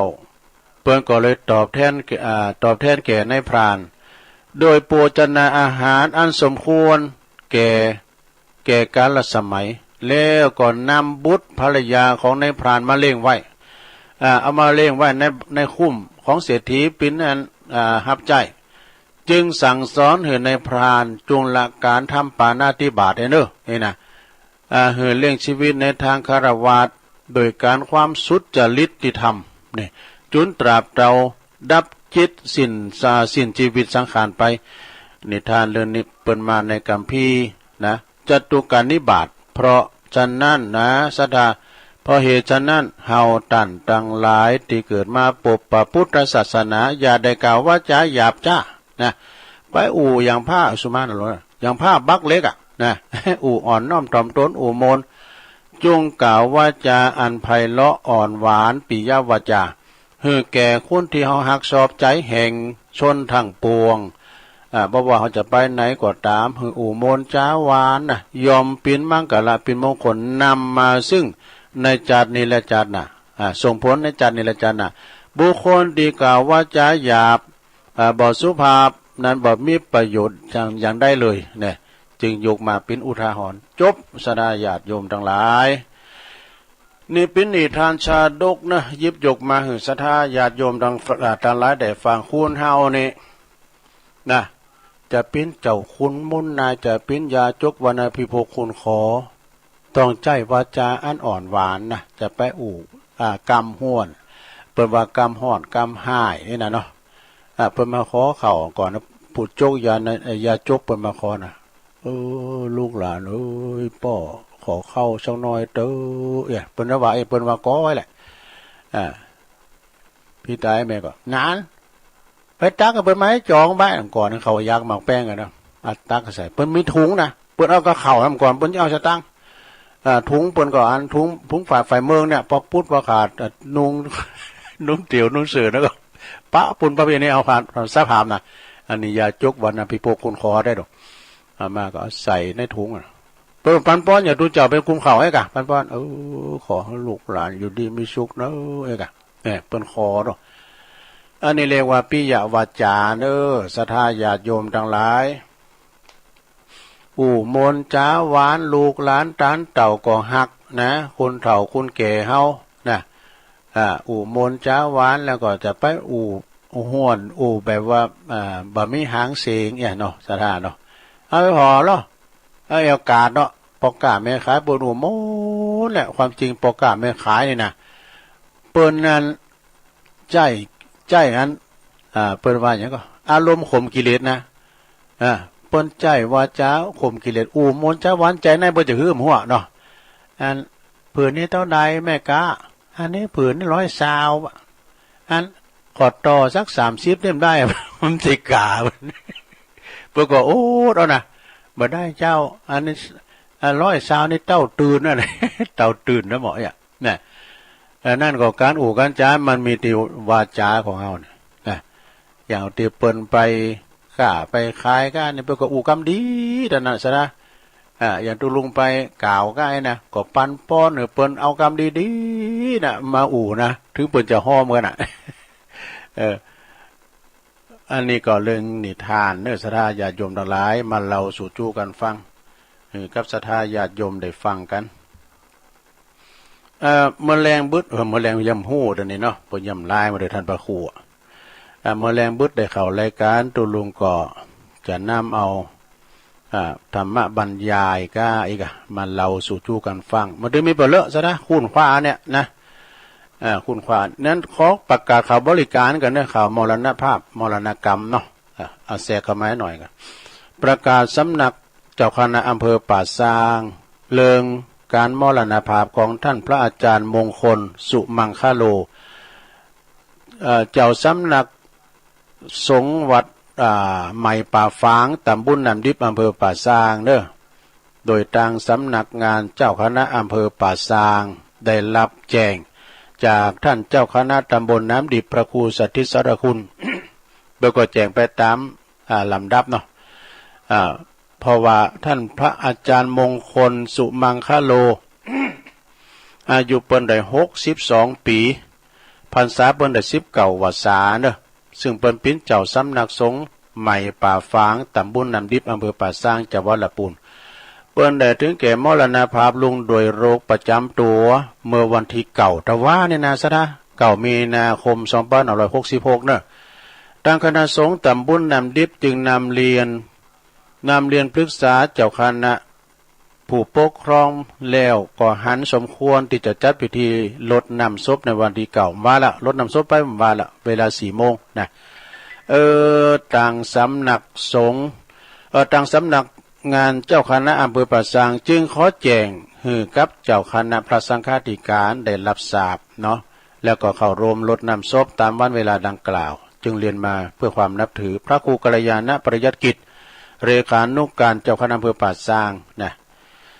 อันนี้ก็อวยหน่อยเนาะศรัทธาญาติโยมท่านพระอาจารย์มงคลนี่เปิ้นก็โบสถ์มาก็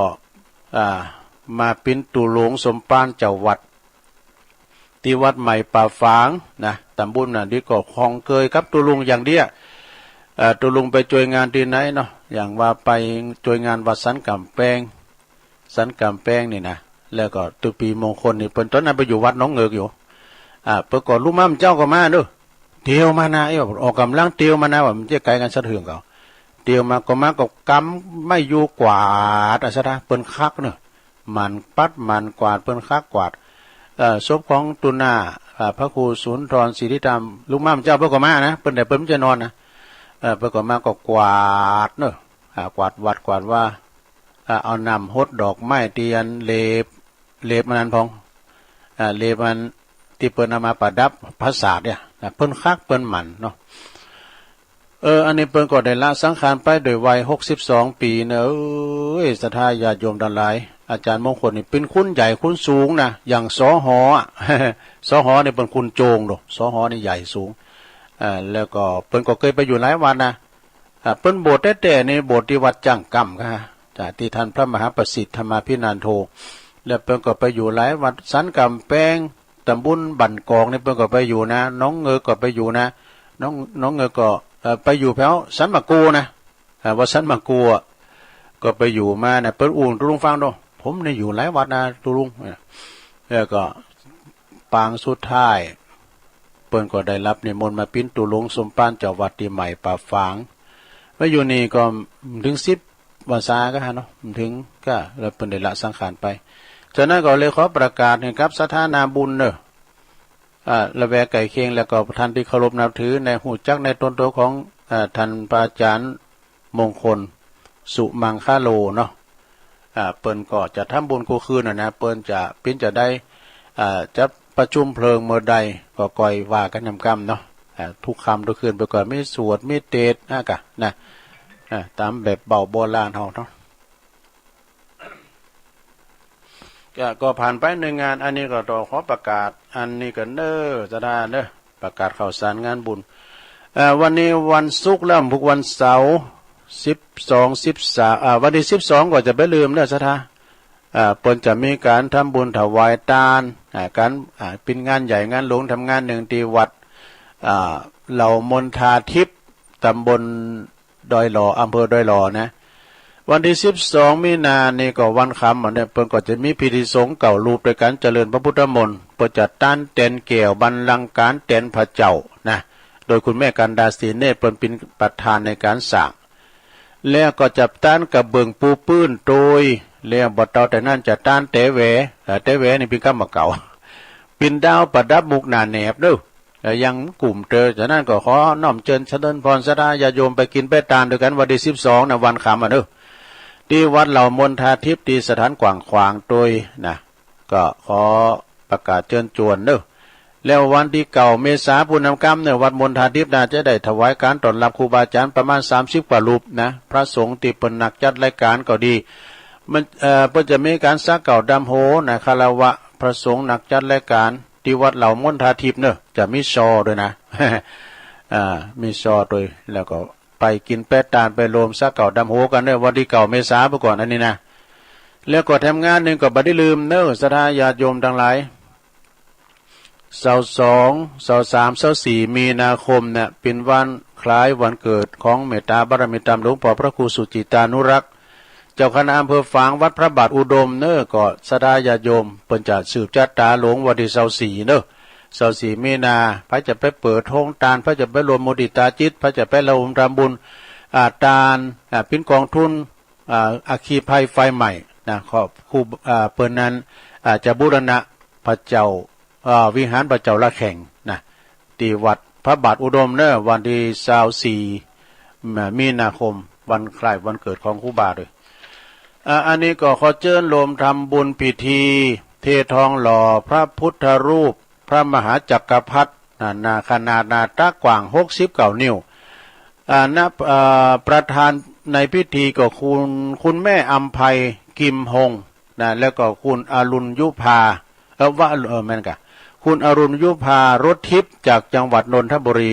ในวันปุตติ15 มีนาคมเนณที่วัดสันควงคำวัดสันควงคำตั้งอยู่ตำบลตาวังเป่าอำเภอสันป่าตองจังหวัดเชียงใหม่นะเจริญพิธีทางศาสนามีพิธีบวงสรวงเวลา9:09 น.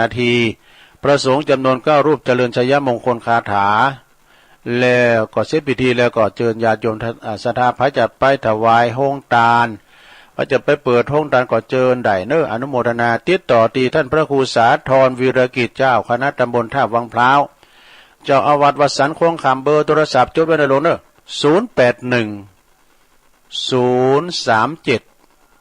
6577โปรดฟังอีกครั้ง081 037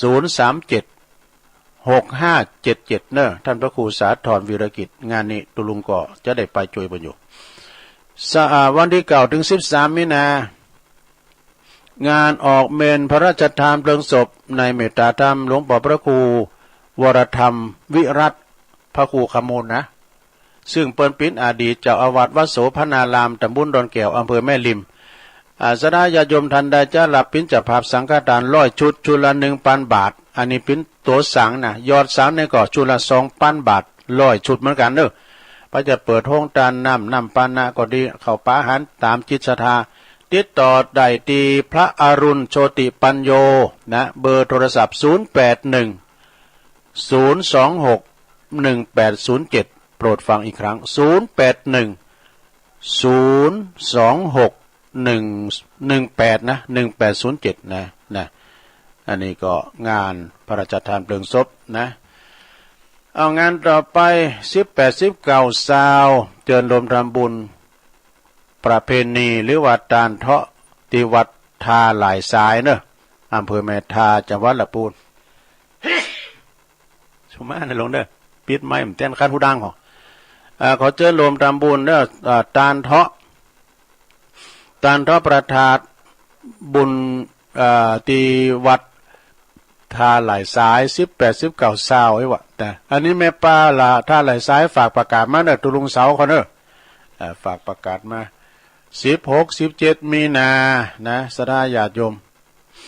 ก็งานประเพณีส่งน้ำพระธาตุครูบาจักอินทจักโกเดี๋ยวถ้าบอกให้หน่อยนะอันนี้ตามแต่ว่าปอลัดฟังเนาะปอลัดของขุม เปิ้นบอกว่าครูบาจักในน้ำจะธรรมดานะทุกเฮ้ยเนาะ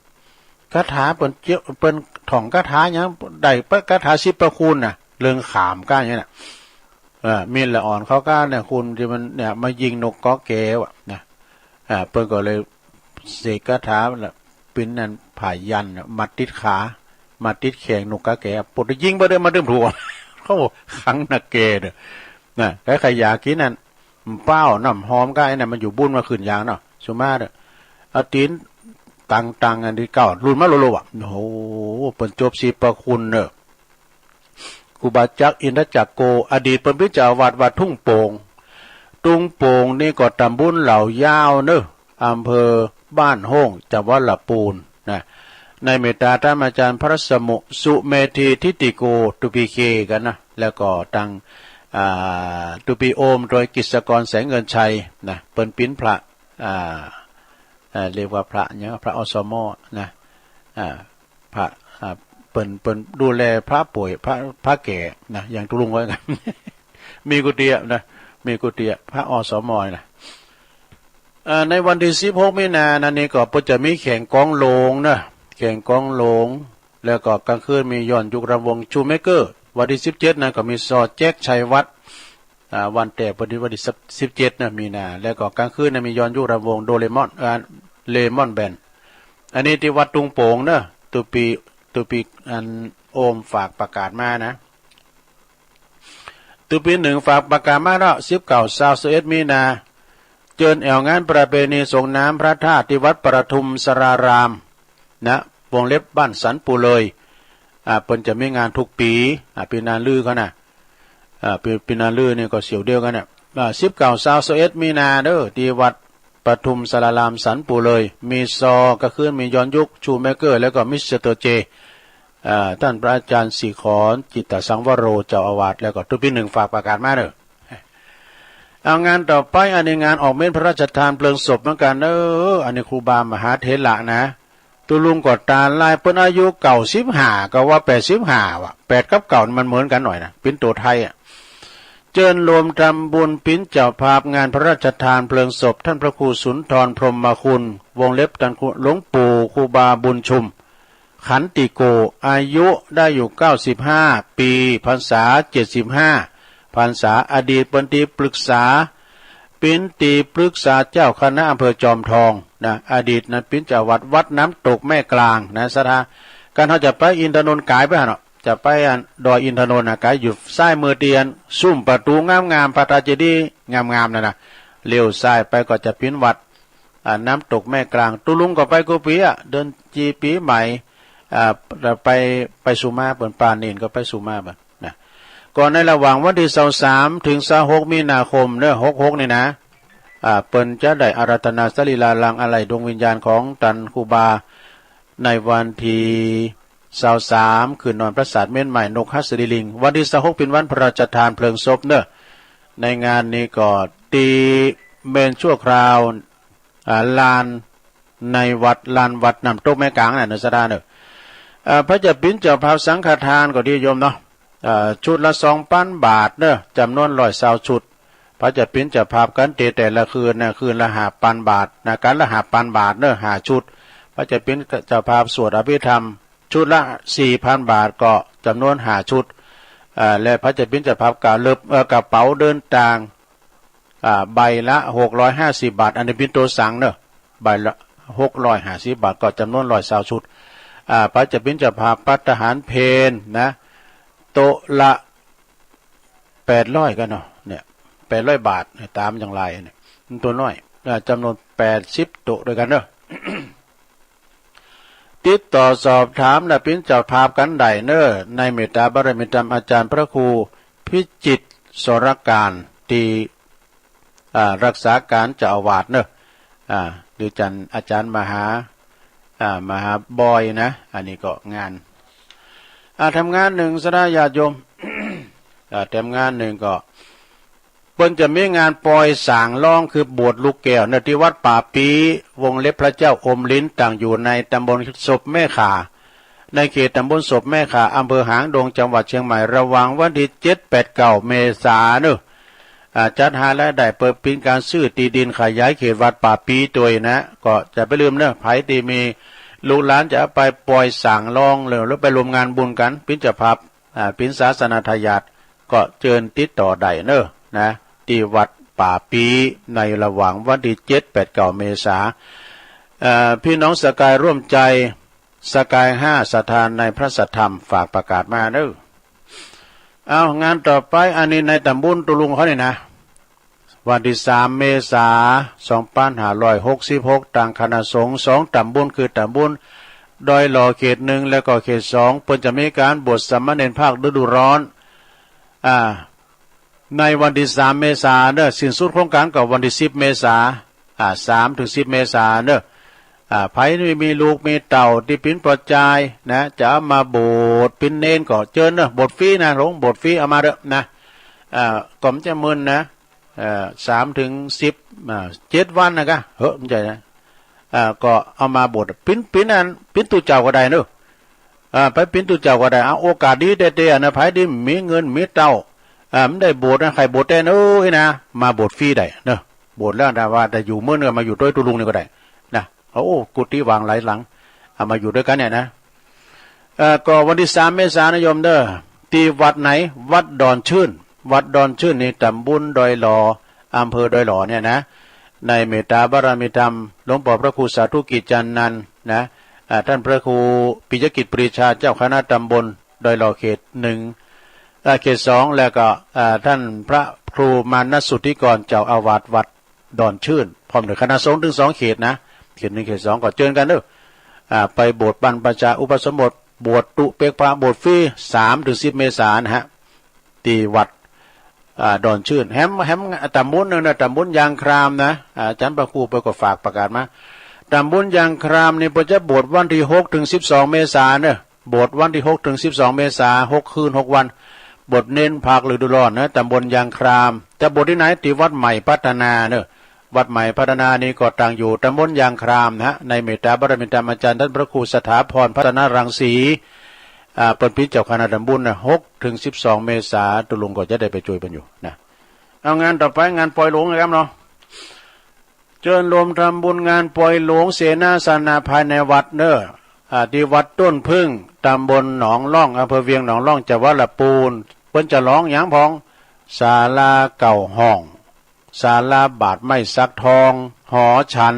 ห้องน้ำกูอาทิคูบาและกำแป้งหลอบวัดนี่ดูในระหว่างวันที่17 18 19 เมษายนมีนาเนี่ยกะเมษายนตุมีนาเนี่ยดูโอ้ท่านมหาธีรพันธ์ธีรกิตินะพุทธปริญธรรมเก่าประโยคเป็นพิจเจ้าคณะตำบลหนองหล่องเจ้าวัดตุนพึ่งเพิ่นก็โทรมาบอกตุลุงมาเนอะมาช่วยกันเนอะเนี่ยตุลุงก็จะไปนอนบ่นะ ในวันระหว่างวันที่17 18 19 มีนาเนี่ยเนอะสดาเนอะไปกินไปตานด้วยกันเนอะโตบ้านนั้นตุนพึ่งเนี่ยมันใจธรรมดาเพิ่นมีหลายหมู่นะสดาสถาเขาเพิ่นก็ปีนกันนะปอหลวงเปิ้นมาหมดกูหมูนะปอกำนั้นเปิ้นมากันหมดแล้วอันนี้เดือนมีนาแต่วันหนึ่งนะวันที่17หรือวันศุกร์นะ17วันศุกร์ที่17มีนาก็เชิญรวมทำบุญฉลองตราตั้งเจ้าคณะตำบลแม่แฝกเขต1เนอะในวันที่17มีนาในเมตตาบารมีธรรมอาจารย์ท่านพระครูสุจิตเมธวัฒน์เนี่ยเปิ้นเป็นเจ้าคณะตำบลเปิ้นจะมีการสืบจัตตาหลวงเนอะสดาไปลมมุติตาจิตกับเปิ้นเนอะ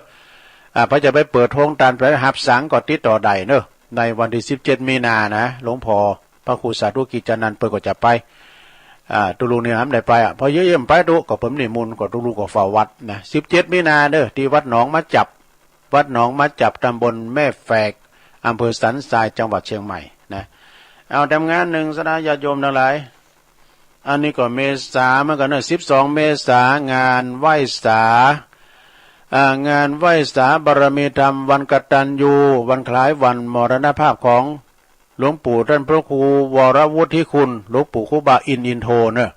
จัดกันที่ไหนทุกปีจัดทุกปีที่วัดใหม่หนองหอยตำบลสันติสุขอำเภอดอยหล่อเขาเนี่ยนะวันที่12 เมษายนเด้อ11ก็ตกแต่งดา12น่ะเป็นวันเตะละนะก็ไปกินไปตานไปรวมบุญกุศลด้วยกันเด้อในวันที่12 เมษายน12 เมษายนนี่ก็ก่อนวันเนานะ13ก็วันสังขารหลองบดีก็ในเมตตาบารมีธรรมท่านพระครูสังวรยติกิจนะแล้วก็ปนันปันนี่ก็เป็นมคณายกเนาะก็เชิญเนอะ12 เมษายนตุลุงก็ไปกุปิยะนะแถมงานหนึ่งงานสุดท้ายงานวัดสันเหมืองเชิญรวมทำบุญงานประเพณีส่งน้ำพระธาตุเจดีย์พบโชคบุญทวีศรีสันเหมืองพระธาตุเจดีย์พบโชคบุญทวีศรีสันเหมืองในวัดหน้าที่วัดสันเหมืองตำบลหนองหล่องอำเภอเวียงหนองล่องจังหวัดลำพูนในระหว่างวันที่15 ถึง 16 เมษายนเด้อนะ15 ถึง 16 เมษายน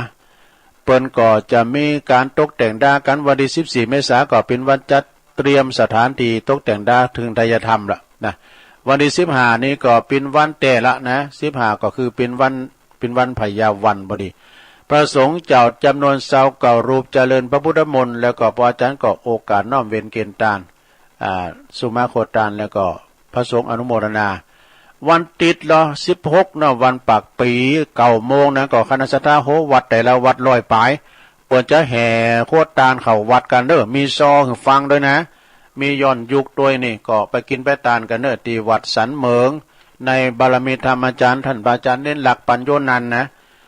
พระอาจารย์เน้นหลักปัญโยนันท์ซึ่งเปิ้นก็มาออกรายการทุกวันอังคารนะทุกวันอังคารก็จากนั้นก็งานที่ตุลุงประกาศนี่จะว่าตุลุงไปกุฏินะไปเป็นบางทีมได้ครูบาอาจารย์เปิ้นขอฝากประกาศมาเนาะถึงข่าวบุญข่าวมงคลข่าวอาวามงคลนะข่าวปิ้นข่าวตายก็มีพี่น้องศรัทธามีงานข่าวสารงานบุญก็สูงมาได้เนอะตุลุงก็ประกาศเป็นการกระตุ้นเตือนพอมันกระจายไปหลายตีแล้วเมืองเป่าเมืองฟังเจียงแสนเจียงไฮแม่แจ่มได้ยินหมดบางทีในบ้านเฮาคุณบ้านเฮาไปปิ้นเคยตีปูนเมืองฟ้าโอ้บ้านเฮาจะมีงานเฮ้ย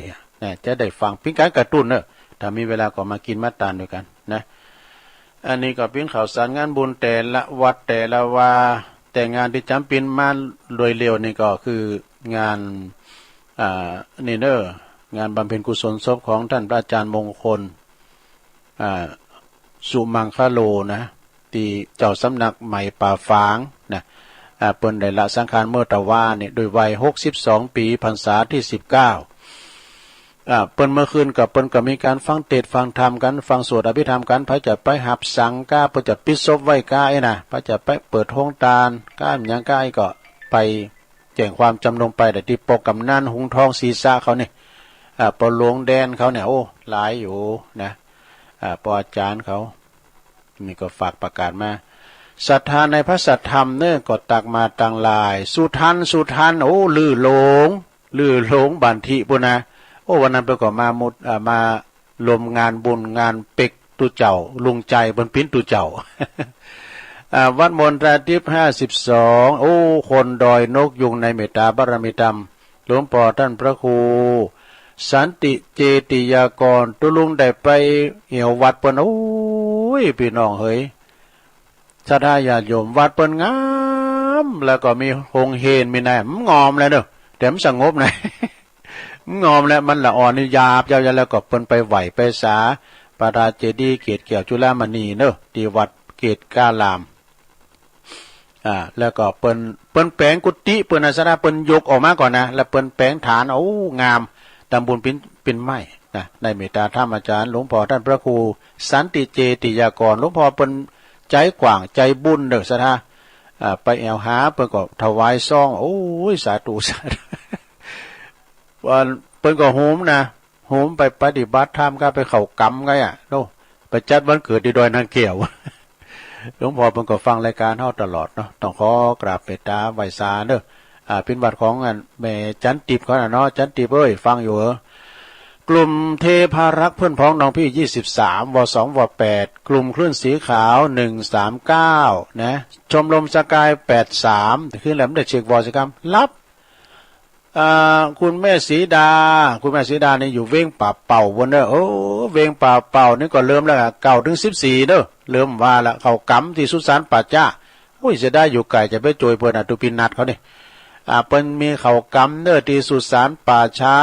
บ้านป่าจันบุญนะบ้านเกิดของอาจารย์พระครูอภิวัฒนวิกรมเด้อขึ้นแล้วเพิ่นก็ไปเตดมาละนะเก่าถึง14นะ14ก็วันออกกำนะแม่สีดาเนี่ยเปิ้นก็อยู่ปุ้นเวงป่าเป่าเนอะน้ำเน่าในเงาจันทร์ อันนี้นามปากกาบ่นะอันนี้เปิดระดับมาเข้าใหม่ก็น้ำเน่าในเงาจันทร์เนอะแม่หลวงสายฝนจันกุลนะพี่น้องหลายปิ้งเด้อน้องผ่าขาวเอิ่นประดังประครูชัยโดยทองขันประครูเก่าเขาคุณแม่กันดาสีเนตรอันนี้เปิ้นอยู่หางดงฟังชัดเจนดีตุลุงเพลงเก่าก็เพราะดีนะขอบคุณเด้อแม่ครูทองคำที่วงคำอันนี้เปิ้นอยู่ปุ้นเสาหินสีโบบานตื่นเจ้ามาก็ได้ฟังเสียงนั่งเสียงธรรมตื่นมีบุญแถมวันหนึ่งที่มีลมหายใจอยู่แต่หันตะวันอยู่นะ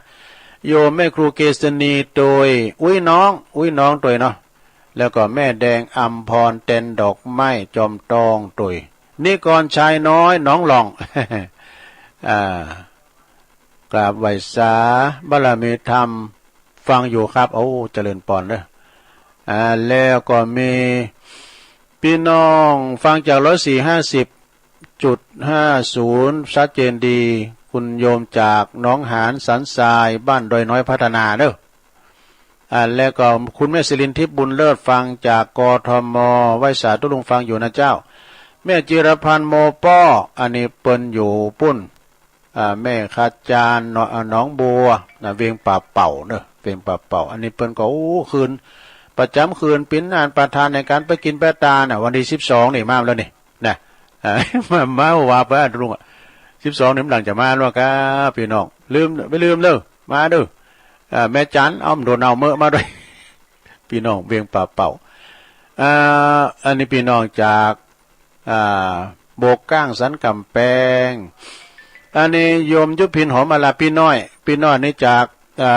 บ้านแม่โยกนะกลางเวียงเชียงใหม่ก็ฟังอยู่นะเจ้านะแม่ยายจันคุณแม่ยายจันเรือนใสนะ แม่จันเลื่อนใสเนอะแล้วก็แม่ไข่แก้วนี่แม่ไข่แก้วนี่เปิ้นอยู่บันเซงนะตัวลุงยายไข่แก้วฟังอยู่เนอะเจ้าสาธุเจ้าขอบคุณนะแม่เนอะปอเล่งนะลงกิตติวงศ์ปุ้นแสนตุนมือ สาธุฟังอยู่ครับนี่ปอเล่งนะลงแม่สุทัศน์ดีมูลแสนพรหมทุ่งปีแม่วางเนี่ยโอ้อันนี้จังโซก็มาแม่สายพินกัลยากราบไหว้สาครูบาสังฆาฟังอยู่เจ้าเนี่ยแม่เดือนเพ็ญทิมวางอันนี้เปิ้นอยู่น้องหานนำบ่อโลงเนอะน่ะกินต้านที่ไหนเปิ้นก็ไปเจ้าอธิการวิชาสุจินโนเจ้าคณะตำบลบ่งหน่อยวัดป่าตาลเนอะป่าตาลบ้านแซมเอิ้นบาตังปะคูสุทัศน์กันทวังโดยมัคคนายกบุญส่งจากลำปางเนี่ยแม่น้องโดยจันแสงแม่จันสมฟังตุลุงอยู่เจ้าและก็โยมนวลนิชวชาติด้วยนี่อันนี้เปิ้นตักมาทางไลน์ก็ไลน์เหมือนกันเด้ออันนี้ทางไลน์นะมันจะ Facebook นะ Facebook ตุลุงจางเนี่ยมันจางแปลงเนี่ยก็เลยมันได้ตักทาง Facebook อันนี้เป็นตักทางไลน์เนาะศรัทธาญาติโยมทางไลน์กันเปิ้นก็บอกว่าเดินถ้าว่าโทรหาเปิ้นแต้นก็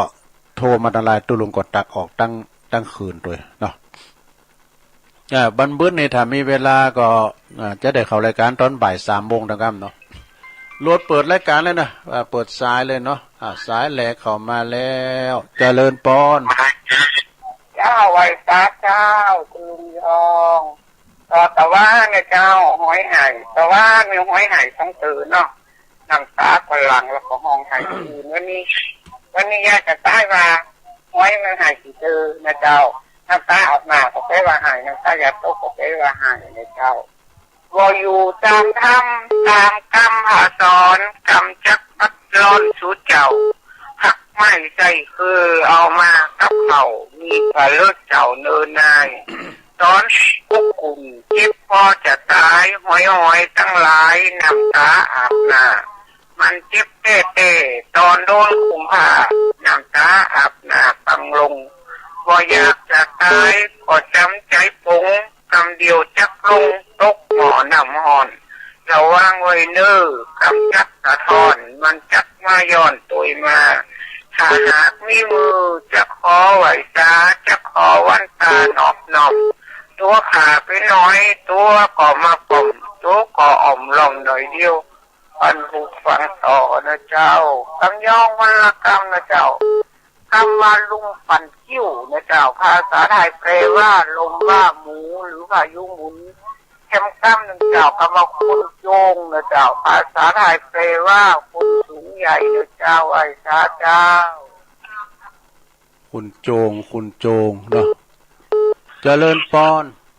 แม่จะเจอตุลุงแม่ทิมเนาะเจ้าปาเดชนิทานมาแล้วเจ้านิทานนั้นเนี่ยกับแม่โนนสิวนเจ้านิทานนั้นขุนนกยินดีแม่ทิมเด้อเจ้าอาจารย์เจ้า0899556506เจริญปอนไปสาธุลุงที่ตำละมันอยู่ในครับฟังชัดเจนดีครับเนาะเพราะนั้นประเสริฐมีสาระประโยชน์ดีเนาะจะฟังกับคนที่จิตใจตั้งดีแท้เนาะสอนชัดเจนดีครับฟังแล้วก็มั่นใจดีครับกำลังใจนะครับเน้อขอบคุณปอนานเน้อปอนนั้นฟังคืนไหนฟังอันวันถึงวิดีโอนะน้อยครับฮะบันทุงวิดีโอครับกับสีคำวิดีโอเนี่ยมันออกกันตลอดครับอันสีคำกับเมียสีคำจริงดีครับสีคำเปิดตอนเจ้าเนาะครับเปิดถึงเจ้าครับตั้งแต่ตี 3ครับสีคำได้ไปสักเตือสีคำครับก็นี่ได้ฟังได้เลยครับขอบคุณปอนานเด้อสีคำนะครับเป็นโปรลมไซครับสีคำเรดิโอนะขอบคุณเด้อเปิ้นก็เปิดทับทั้งหมดตี 2ละโทรมาพร้อมกันเด้อพี่น้องทางสีคำเรดิโอเจริญปอนเจ้ากับใบสาเจ้าตุลุงวันนี้ก็มีบุญแห่งวันหนึ่งนะเจ้าตื่นขึ้นมาก็ได้ไหว้พระฟังธรรมตุลุงเด้อแม่สุกเกี้ยวศิลาพรสิเตี้ย นงละปูนเนื้อตุลุง ชัดเจนดีเนาะ เจ้าชัดเจนดีเลยเจ้า ยิ้มดีหลายๆ ก็ เด้ เป็น อ เจ็ดหน้าในแหนวัดห้วยตองสักเลยเจ้า สาธุ โอ้ได้ฟังแม่ฟังธรรมกับตุลุง เอาละ มีบุญวันเลยเจ้ากับ บุญ ไหว้ รัก สา ษาแม่สุขแก้วศรีลาพร089 9556506อ้าวสายต่อไป เจริญปอน จากไหนจากเจ้าตุลุง โอ้โหแม่ซื้อท่อนะหนองบัวเนาะหนองบัว เจ้านี่ขนาดอุดมชัดเจนดีนะเจ้าตุลุง พระบาทอุดมเนาะ เจ้าชัดเจน เจ ดี น เจ้า ดีเอาน้องบัวใจประการมาแล้วมึงฟังยังมาเจอ เจ้าไหว้สาเจ้าตุ กลาง ลุง เวงเจียงใหม่แถมเนาะนานก็มาแล้วนะอำเภอนาน้อยนาแดงนานมาแล้วสีคำเรดิโอเจริญปอน กับไหว้สาเจ้าตุลุงฟังเลยเจ้า แม่สายทอง เจ้า98.75นี่ชัดเจนดีเจ้า อันนี้ แต่ก่อนอันนี้นิ่งเดียวดายปั้นงงปั้นไฟลูกท่านเล่นเนาะ อืม คนปั้นเหิงมันงามมากมันหมูคือตู่มักใส่โจทย์คนขี้โขดแบบมีเปิ้นป้องคนมักแต่งไม่ย่องบ่มีเงินคำคนบ่มีสินธรรมบ่ดีเข้าใกล้นะเจ้าคนแต่สูงสาธุเจ้า คุณบางนุงบางหยองนี่มันซื้อโคดีๆดูมันหยองอ่ะมันเลยมีเงิน เจริญปอน ครับไหว้สาธุความเคารพครับ โอ้หลวงพ่อมานิด ถูกต้องครับผม อันนี้ข่าวสารงานบุญมีแล้วเนาะ เอ บริการได้หลายอย่าง บริการคือการเทศน์การไหว้พระสวดมนต์ไม่หมดอ่ะ ครับมีมา โลหลายขนาดหลายอย่างเป็นยะคางหลวงเนาะนี่นะ แก้โรคภัยไข้เจ็บได้หลายอย่างสรรพคุณเต็มแก้วเนาะ ลุงครับลุงบ่ได้ขึ้นไปวัดประจันกัน ไม่ได้ไปครับประกาศเพิ่มไหนหรอ วันพระอาจารย์รัตพงศ์ ที่วัดในเฮาไข่ต้องเจ็บใจสมาธิวัดฝั่งไฮทางประมาณนั่งทีมผมว่าอ่านจะเข้ากันเดี๋ยวผมเรียกว่าอะไรหรอนี่วันที่8 ที่7ที่8ที่9นี่ต้องเตรียมงานอันจะฟังจะลงครัวมาที่9ถึงวันที่14ออกกลับเลยว่าโอ้คนขับผมวัดประหันท่านอาจารย์รัตพงศ์ตัวน้อยเนาะเน้นนั่งนี่ผมว่าประแจ้เราก็เป็นพระครูแล้วนะว้าเจอดูลุงอ่ะตัวน้อยเนาะ เป็นตัวน้อย ตัวน้อยแล้วก็เสียงง้วนน่ะเขาจักกันทั้งเบอร์เราจำไม่ได้ตลอดเนาะลุงอยู่ดีสบายบ่ ครับผมสบายดีครับผม วันกลางวันมันเรื่องเนี้ยควันเนี่ยนะมันจะมีอยู่ที่จุดตลอดอ่ะกลางวันเลิศว่าถ้าไปแก้ไขที่ไหนบางคนทำนาบนดอยทำให้เขาพูดบนดอยบอกเอาเดี๋ยวน้ำเดือดมามักแต่ปุ๋ยมันถึงมีอยู่จนมันไม่ได้นอนแต่เนาะโอ้น้องโอเคสบายเดินลุงยองกันอันนี้ก็ไม่น้อยว่าวันนี้จะกีบได้ยินนะภาษายองแต่วันนี้เขาแม่เนี่ยฮู้ละคือว่าออกแองเต็มทีเลยเนาะวันนี้ได้ยินทีตะกำลงไปมันไม่เอามันหล่นแล้วลงโอเคเอาไว้สาครับผมใบสาครับ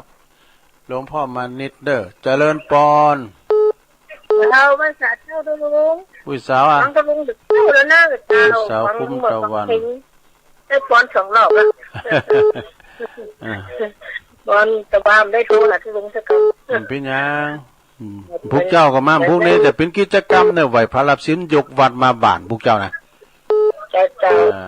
า ขอบคุณผู้สาวคุ้มตะวัน แต่กับพวกนี้เป็นวันเสาร์พวกนี้จะได้ยกวัดมาบ้านมีกิจกรรมเนอะไหวพระรับศีลเจริญปอน เจ้ากับไหว้สาเจ้าตุลุง แม่สุธานะ เดินใจไปแดดนะ โอ้ เจ้า แม่โนนไงแม่ เจ้า โน ไม่ได้โดน น ตุลุงมา แม่โนนจากร้อนใจ เป็นบ้านเป็นไอเจ้าตุลุง ประเดชเนาะ รับเทียนได้ทีขอบคุณนะเจ้านิชันนะให้ไหว้พระแต่ตุลุงอยู่นะ แล้ว เจ้า ดีแล้วพวกก็มาอยู่ เจ้า ขอบคุณแม่โนนเนอะ เจ้าสาธุ สา เจ้า ธุขุนนกเพียงขุนเดียวนะเจริญปอน ไหว้สาตุลุง คนถาบกก้างเนาะ เจ้าฟังอยู่เนอะ ดีกัน เมชีท้อนนี่บนปากโมนเนาะเสียงน้อยเหรอจ้ะ เสียง บ เป็น นสาวจีเนี่ย เสียงเป็นปล่อย เจ้าไหว้สา เจ ตุ ริญปอนคนเฒ่าบกก้าง089 955 6506เจริญปอน ไหว้สาเจ้าฟองคำที่เที่ยวไผ่บ่อทองเจ้า แม่ฟองคำปล่อยหลวงแล้วบ่ล่ะเนาะ เจ้าปล่อยหลวงแล้วเลยเจ้าม้วนขนาดเจ้า คุณหลายว่ะคุณจัดหลาย คุณหลายขนาดขนาดเจ้า โอ้ มีไหนเจ้าตำรวจในกรม เพิ่นตั้งขบวนเพิ่นแห่ขบวนด้วยกันโลเนาะ เจ้าเป็นตั้งขบวนเพิ่น บารมีธรรมหลวงพ่อนะกะหลวงพ่อพุทธิธรรมลักษณ์ตุปีสมเพชโดย เข้าไปโหลดเจ้าอาจารย์วิโรจน์เลยเจ้า อาจารย์วิโรจน์โดยเนาะขอบคุณนะแม่เด้อ เจ้าวันจะลุงเถอะเจ้า เจ้าขอบคุณวัดเปิ้นงามโดยวัดเปิ้นหม้อเปิ้นปล่อยหลงวัดป่าไผ่บ่อทองแล้วไปละนะเจริญปอน ไปช้าแต่ตู้ไม่วันเป็นประกอบนะเจ้า โอ้ไม่วันก็หายไปหลายวัน โอ้มันนั่นเนาะ แต่ก็ฟังอยู่เนาะ ฟังเรื่องว่ามัน แม่เซนเขาก็ฟังอยู่ก้าเนาะ ฟังจากไม่ซีนเนี่ยไม่ซีนมันเป็นน้ำไข่ดุยังคามันดีไม่ ฟัง เจ้า จ้ากะอยู่บ้านอยู่จ้องเนาะแม่วันก็สบายดีขอบคุณแม่วันหลายๆเด้อ โอ้ไปซาสาธุเอิ้นเปิดตังแม่ไผ่เราแม่ไผ่บ้านขวางเราฟังกันอยู่พดเปิดตังแม่บุญเย็นปินตาอุ่นลองเคยกวาวเจริญปอนการมาการเจ้าฟังอยู่นะเจ้ามาแล้วแม่สุกแก้วสีโพธารามสุกแก้วสีนั้นมาแล้วนะสีโพธารามเจ้าดีกะเต้นแล้วเจ้าบุญรักษาได้แม่เด้อเจ้าอนุโมทนาเนาะวันนี้วันศุกร์ก็เดี๋ยวก็ฟังท่านพระครูชลทานพิทักษ์นะแล้วก็ท่านพระอาจารย์ไมตรีเข้าเวสโกมโนลีเจริญปอนติดแล้วดูรายการทำงานอันนี้ปอนนั้นอาย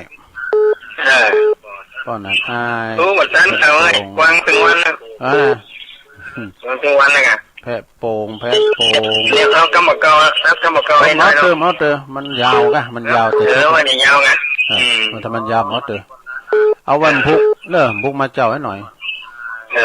วันนี้มันจะจบรายการแล้วเหลือได้กี่นาทีนมัสการยินดีนะวันนั้นนายเด้อพุกมารัตนธรรมเหมือนกันแรงบึ้ดด้วยบ่าย3เจริญปอน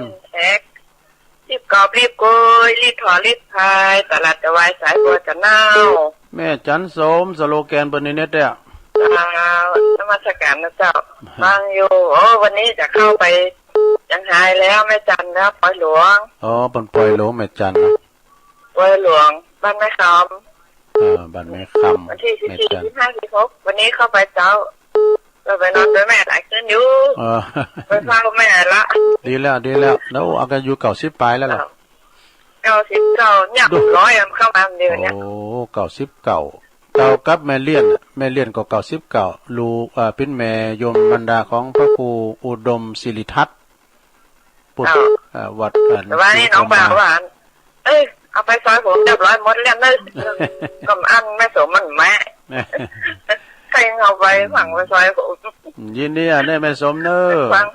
เจ้าแม่จันสมเจ้านมัสการนะเจ้าเพื่อกำลังใจอนุโมทนา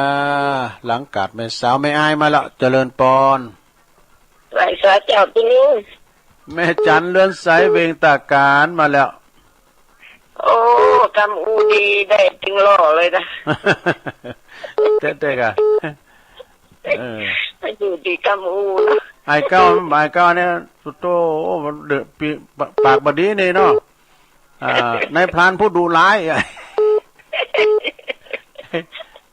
มันก็เลยไม่ได้ก็พังผืดมันน่ะอยู่ที่กำอูหมดจ้าวาโยมันเป็นไงพิยาวาจาเนี่ยกันเปรียบเทียบกันนะเนาะพูดมวนกับมวนมันจะฮื้อแยกอะแต่ดึงหลอดแต่ดึงจีนนี่จีนดีนะเจ้าไว้สาขอบคุณแม่จันเจ้าสาธุปุ่นประจำมาวันที่12ตีมณฑาทิพย์น้ำสายสุดท้ายเจริญปอนเจ้าเดี๋ยวฟังเดี๋ยวเจ้าแม่ยัง อยู่ที่ลำปาง โอ้ เจ้า ลำปางแม่หยัง เจ้าวัยสุดโขกเลยเจ้า ฮะแม่หยัง เจ้า เจริญพร โต เออลำปางนี่ก็แล้วเนาะโอเคเอาครับแม่เพี้ยนเอาเลย เจ้าพระอาจารย์เจ้าแสงไฟสว่างตาแสงธรรมะสว่างกายสว่างตาได้แสงไฟสว่างใจได้แสงธรรมเจ้าชัดเจนหยัดน้ำเรียบร้อยแล้วตุลุงเด้อ เจริญพรขอบคุณหลายๆ เข้าเด้อเจ้าพระอาจารย์เจ้า สาธุมาโวยไปโวยเพราะเวลาตุลุงมดพอดีพวกเจ้าเอากันใหม่เด้อพวกเจ้าถ้าไปทุ่มทิศก็ให้ใหม่นะยายน้อยกาดนัดเนอร์แล้วก็แม่ทิมป่าแดดปนัดประเสริฐอำเภอนาน้อยเปิดฟังจากสีคำเรดิโอโดยขอบคุณเด้อเจ้าหน้าที่สีคำแม่สุกแก้วศรีลาพรแม่สีทรหนองโบชัยประการแม่สายทองธัญแก้วจากหอยการหลวงพ่อมณิษฐาวโรสำนักสงฆ์หอมบุญป่าไม้แดงโดยสายเกตไหวสานะครับเด้ออุ้ยสาวคุ้มตะวันและแม่นวลศิริป่าแดดดอนชัยคุณเท่าโบกก้างนอสันกำแพงแม่ฟองคำติ๊บแก้วปล่อยหลงคุณนักคุณหลายนะแม่วันบันกอกเน้อแม่สุแก้วศรีโพธารามจากสารพีปนั้นอายแพ้โป่งเน้อปนั้นอายแม่จันสมณีจากแม่อายแล้วก็แม่จันเรือนสายเวงตาการเน้อแม่ยังอยู่ลำปางและแม่เพนขาวเตี้ยจากตาดอย่างได้อยู่18สายกับบอดีแล้วเนาะเอาละตุลุงก็นำรายการจากลาสตาไปก่อนเน้อวันพุกเจ้าก็ปักกันใหม่เมื่อแรงบึดบ่าย3 โมงแถมเนาะอยู่ดีมีสุขอายุมันควันยืนมีโจกมีใจเหมือนกันจูผู้จูคนเนอจัตตารุธรรมาวัตันติอายุวันโนสุขังปะลัง